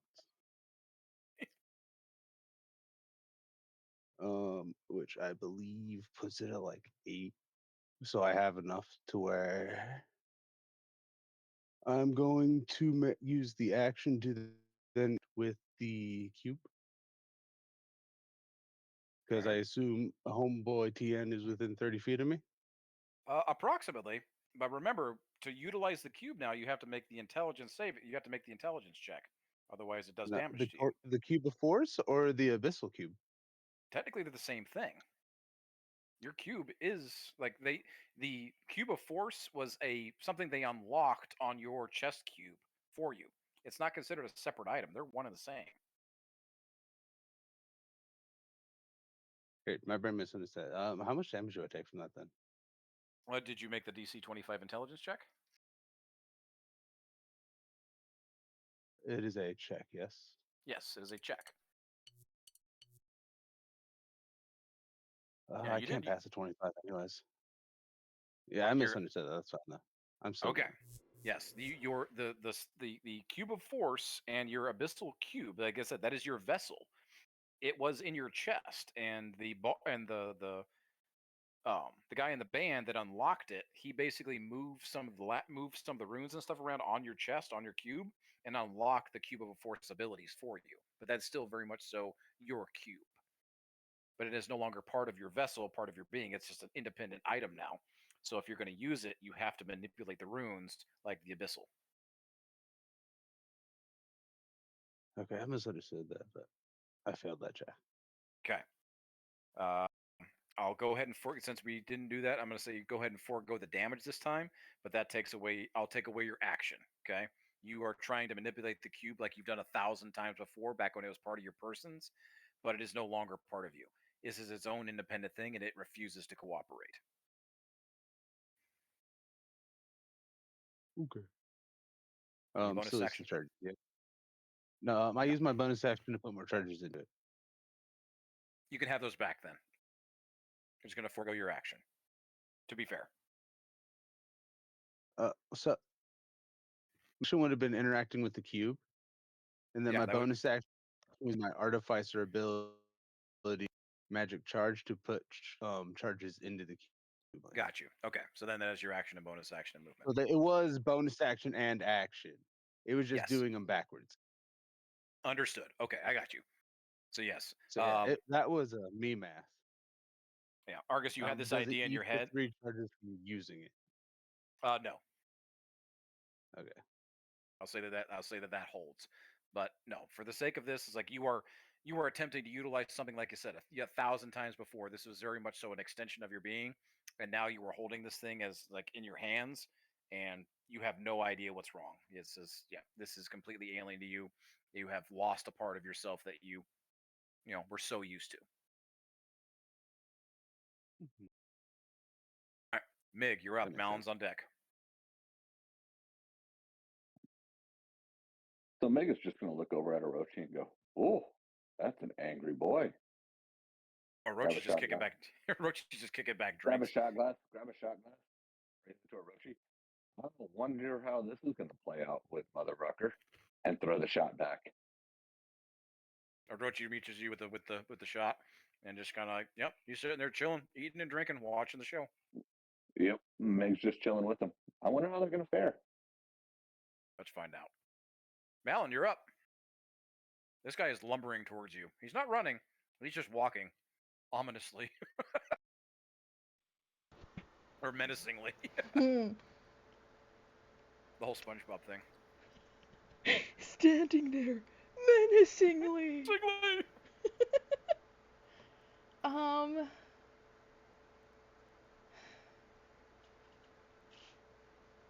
Can I try to like read his mind possibly to figure out if he's planning on actually killing me or taking me?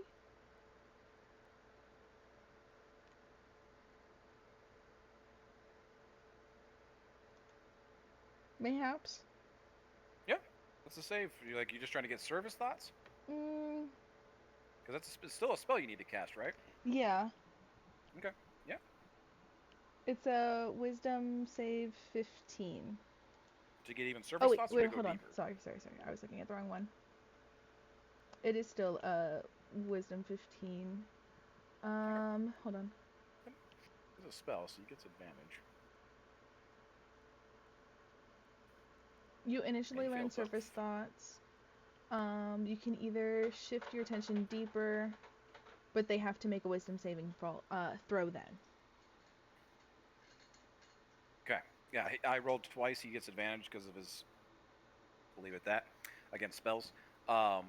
he rolled a 3 and a 10, so he failed both times. So you're looking at surface thoughts first. Yeah.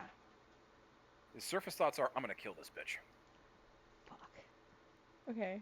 You want to know? You know what his deeper thoughts are? Yeah. I'm gonna fucking kill this bitch. Fuck. Boom, boom, boom. Can I use my bonus action for deading? Yeah. So the next time that I deal damage to him before the start of my next turn, I ignore his resistances. Okay. That doesn't give you insight in his resistances. You just ignore it, right? Yes. Okay. You had another Um, ability that gives you insight into his resistances, right?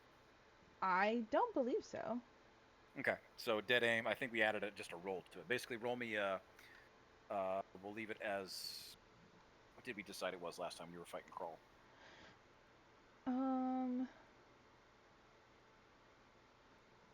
Roll me. Just leave it as raw intelligence check. You're like trying to. You're just trying to use your raw intelligence, like using your psionic ability in this to try to determine what he is resistant to.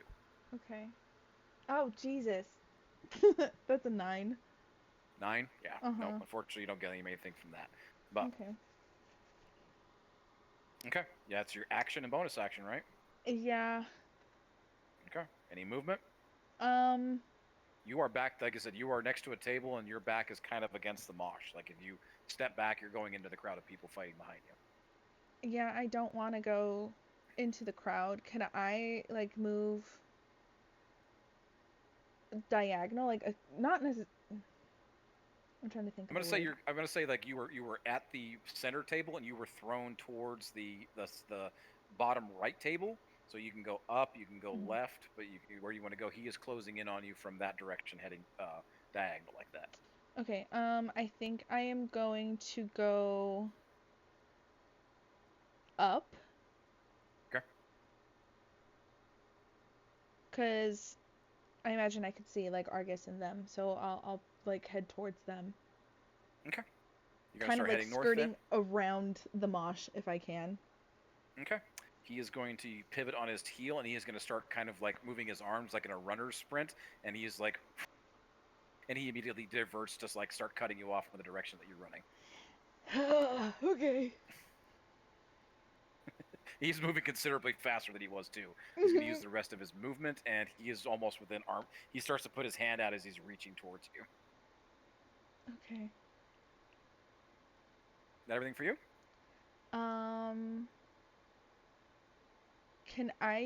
Would I be able to use action surge? Well, yeah, if you got it. Okay. I'm gonna do action surge, and then try to hit him first. Okay. Let's go. That is a 24 for my first hit. Definitely hits. Cool. And then a 23 for my second hit. Definitely hits. Okay. Nicely done. So the first one is 9 plus 10, and then I'm also going to add on psionic strikes for both of them. Nice. Okay. Give me the total damage when all's said and done. And what kind of damage is this? It is slashing and force, but I get to ignore any of his things still, right? Yep. Okay. You get the impression that slashing and force are two things that he is not resistant to anyways. Okay. So I'll give you those. Okay. So that is... Excuse me.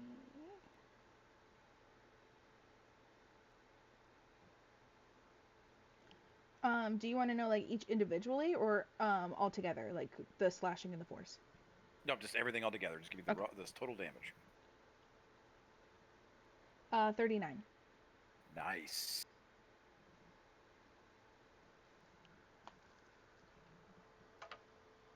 Oh yes. Okay, big ass chunk. 39 damage. You know what? First blood. You sort of kind of drew first blood here after the 12 that Ellie hit with his shoulder. What does it look like when you go dashing with 39 points of damage at it? You're like, fuck it, I'm gonna engage this prick.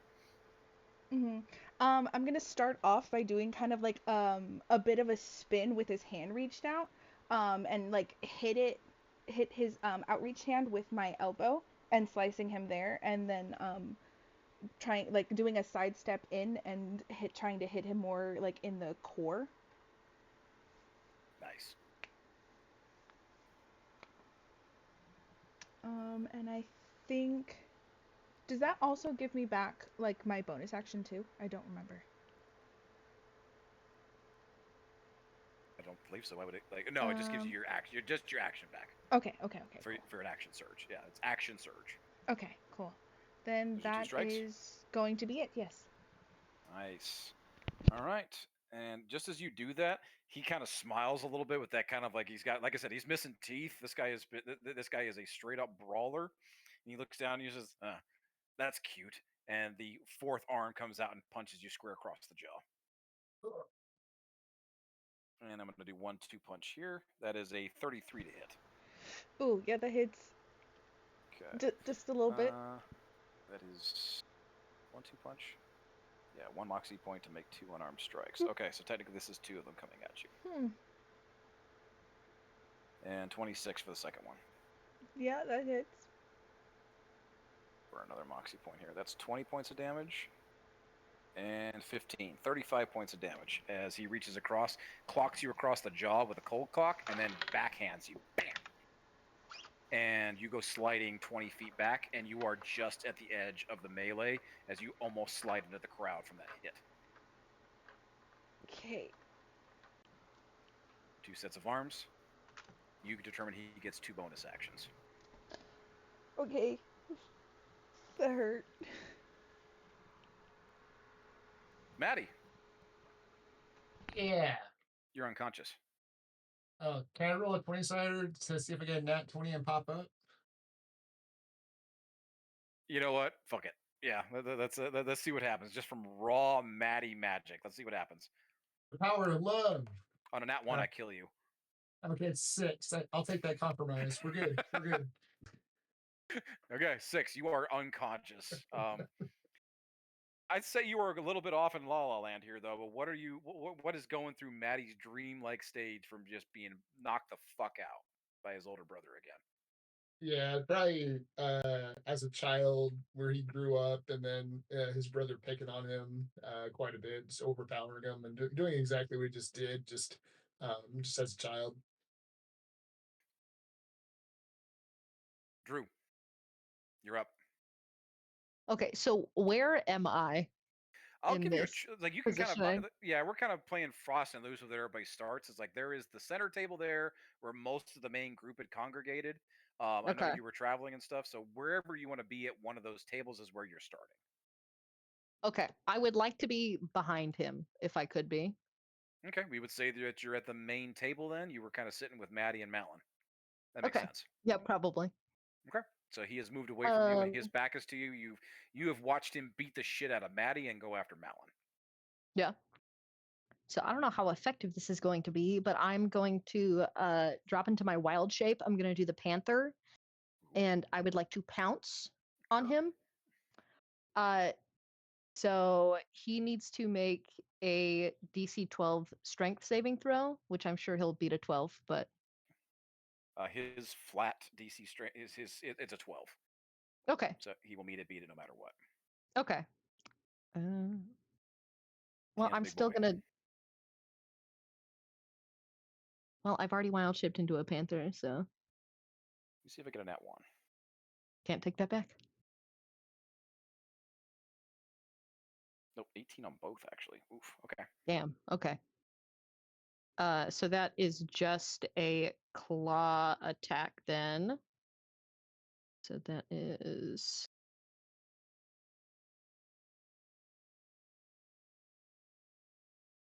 I'm assuming a 15 doesn't hit. 15 actually does hit. Okay. That's his armor class. You found it. Okay. For the sake of expediency, everybody, his armor class is 15. He's not that hard to Okay. hit. Perfect. He's a big guy. Let me roll that damage. My app went away.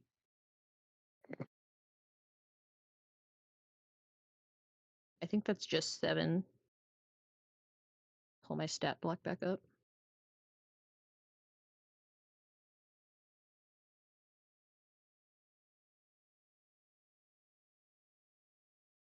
So I rolled for the wrong attack. That's 4 points of damage. 4. It all adds up. Okay. You are jumping on as a panther. You're jumping onto his back. And that's piercing damage. Nice. Or Okay. slashing damage. Yep. Okay. Claws into him. I'm going to say that you jump onto him. He's big enough that you could basically be riding him as he's chasing after Malin. As you Okay, jump onto cool. him in this panther form and just start clawing into his neck and his arms. Okay. Anything else? Nope, that's it. All right. Pico, you're up.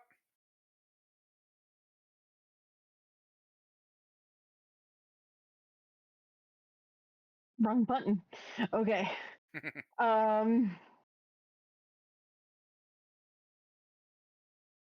Okay. So there were two things I was going to go down. So should I roll a perception first to see if I can tell like Malin, like if I don't assist in some way, like this won't be good for her, sort of thing? No 'Cause perception I have two check. different options. I'd say no perception check necessary. You see that this guy has kicked the shit out of Maddie and is kicking the shit out of Malin, and Drew has jumped on his back. Like everybody's fully engaged with this, and like you've seen that he is fully committed to going after your group. Okay, so as an action, I want to stealth, and as a bonus action, I want to do Veil of Dusk on Malin, so Malin could get a +1 to armor since I'm not raging. You're kind of in a crowd of people, but there's a table and stuff to duck under, so you're trying to like duck under the table, hide, and hit Malin with Veil of Dusk. Yeah, like Okay. so that way I can hold my concentration to have Malin. It's cloaking in a shadowy veil of darkness and silence, and they gain a +1 bonus to their armor class and stealth checks with advantage for duration of the spell. Let's do this thing then. For that sake, let's go ahead and roll me the stealth check. You have Okay. your inspiration too, so give me a stealth check. It's going to be a little higher because you're in a crowd of people, but you can duck under a table and there's plenty of things going around distracting people. Okay.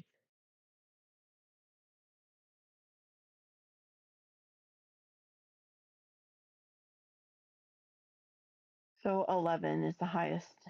11, I just needed you to beat a 10. So yeah, you get underneath the table. You yourself are easily enough to hide. It's like everybody's kind of Yeah. paying attention to the giant fucking tiefling beating the shit out of everybody. So yeah. True. And you hit Malin with Veil of Dusk. Yes, Malin's now covered in darkness and silence and has a +1 to armor class for right now. Nice. Okay, you're concentrating on that. Yeah, for 10 rounds. You can maintain that even while you're raging now with your new toy. So, Ooh. yeah, Malin, go ahead and roll me a free stealth check. Then we're gonna amp up this spell a little bit and have some fun with it. You have advantage on this. Okay. That's embarrassingly bad. It's an 11. 11, still beat a 10. This guy is not that perceptive. You believe it or not. He honestly, the Veil of Shadows as Pico kind of like, I'm gonna honor this. He hits you with a Veil of Shadows, and you kind of like disappear into the dim light of the bar and all of the chaotic melee that's happening behind you. He actually loses track of you for half a second, and kind of like stops dead. Like he was in a dead sprint coming after you, and is now actively looking around while Drew is like gnawing on his fucking neck and back. Okay. Okay, Malin is hidden. Pico, you're maintaining that spell. All right. I'm gonna go back up to the layer action, and I'm gonna commit to the layer action and TN's action here, and then we're gonna call it for the night. Layer action. Nobody is inside the melee, correct? Like Ellie, you stayed inside. You didn't run to the bar. Nobody else got kicked in just yet. All right. Drew, make me a strength. No, actually, this is an opposed grapple check. So either athletics or acrobatics, your choice. You need to beat not too bad, 21. Okay, wait. You said Either acrobatics or athletics, your choice. athletics. Okay, so that would be okay.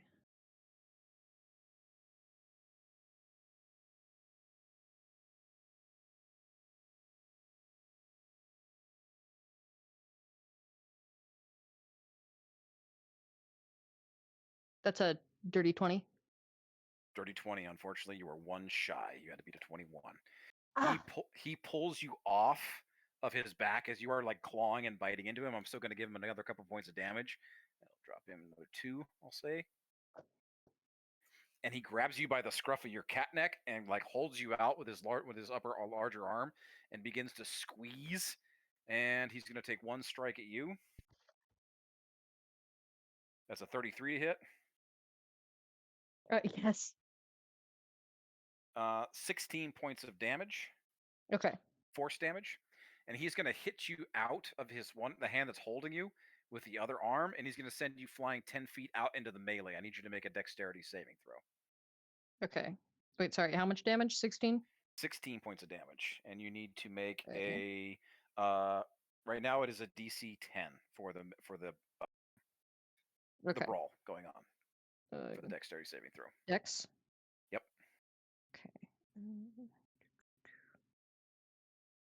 Sorry, my stat block keeps going away.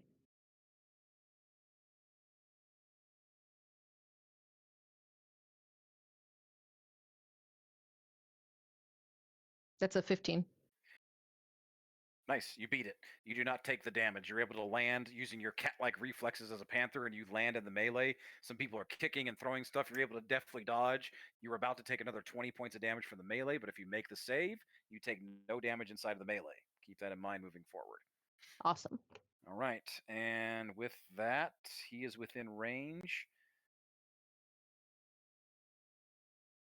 The only other person that's hit him is Ellie. Ellie, hate to say he's coming after you. Shit. Okay. I have enough movement to get to you. I have one more attack. Yeah. Actually, go ahead and make me an athletics or acrobatics check. It's your choice. All right, I'm an acrobatic for a 26. 26. Nice. Okay. 31. 31 damage. Nope. You take 12 points of damage, and he reaches out. He smacks you across the face, cold clocks you, and then he doesn't use a cold cock because he has that ability called that. He hits you across the face, but just as you're about to like kind of go falling back, he grabs you with one of his smaller underarms, his vestigial T-Rex arms, and he grabs you and he holds you in place, and he starts looking around for his next target. And he is dragging you along with him, and Like gonna King Kong. and he's gonna go ahead and start moving towards Argus. And he's Okay, so really quick, the damage was what? 12 points of damage. Got it. And you are considered grappled. I have advantage on grapple because of my mimic cloak. That's true. Okay. So Nope, I didn't need to roll another one. What am I doing? I need to go. Ernest is fighting him. Yeah. Does that? It gives you advantage. You just need to beat a 31 to break the grapple. Or what exactly does Ernest do? He gives you advantage, or does he do damage? Or both? Let's see. Let me get there. Let's see. Strange cloak. You can use a bonus action to speak its command word, change whatever. You're fine. You don't need to do that. He's already activated. Okay, so while wearing the cloak, you have advantage on ability checks made to escape from a grapple. Okay, so go ahead and roll me another acrobatics or athletics. It's your choice to try to escape, and I think he also does damage even if you are grappled. It takes 1d10 piercing damage. Okay. So I'm rolling acrobatics. Yep, your choice to try to break the grapple. You need to break a 31. I will. Oh, I only got a 22. Okay, he is still grappled, but your cloak is definitely chomping on his arm right now. Go ahead and roll. Go ahead and roll. Yeah, go ahead and roll that d10. 7. Nice, another 7 damage. All right. He has still got you by the throat, and he is making his way towards Argus now. Pico, you were still hidden under the table. He has not seen you. So that is all of his actions. He still has a bonus left and his reaction, and I'm going to go ahead and call it there. That's TN, everybody. Maddie's big brother. I hate that guy. So if I had advantage on that, it means I could roll twice? To escape it? Technically, yes, because you're using your bonus action to activate it. So yeah, I'll allow you to use your bonus action this turn to try to escape it if you want to do that. So roll it again. You still got to beat a 31. Oh, there's no way I could beat a 31. That's a 22. Whatever. 22? Okay. This guy's got How can this I guy is ever roll? This guy has got a ridiculous iron grip. But there's no way to get a 33 anyway, is there? Sorry, I'm just above the table. A nat 20. Basically, a nat 20 to beat his grapples on some of you guys. He is pure Yeah, but even strength. even on a nat 20, it'd only be 27. I would honor a nat 20. That's Okay. my point. Okay. Sorry. Yeah, just logistics. Go ahead. Yep. Guys, I'm giving you I'll give you a little insight. Like Tien is this is a monster. Okay, this guy is I'll leave it at that. It's Maddie's older brother. Maddie, I don't know if you've revealed anything to the rest of the group here, but this guy is dangerous. The fact that he put that much fear in Maddie right off the bat should give you guys an idea. Okay, he is a pure beefcake brawler, and he is sadistic. I'll leave it at that. I miss Smalls. Yeah.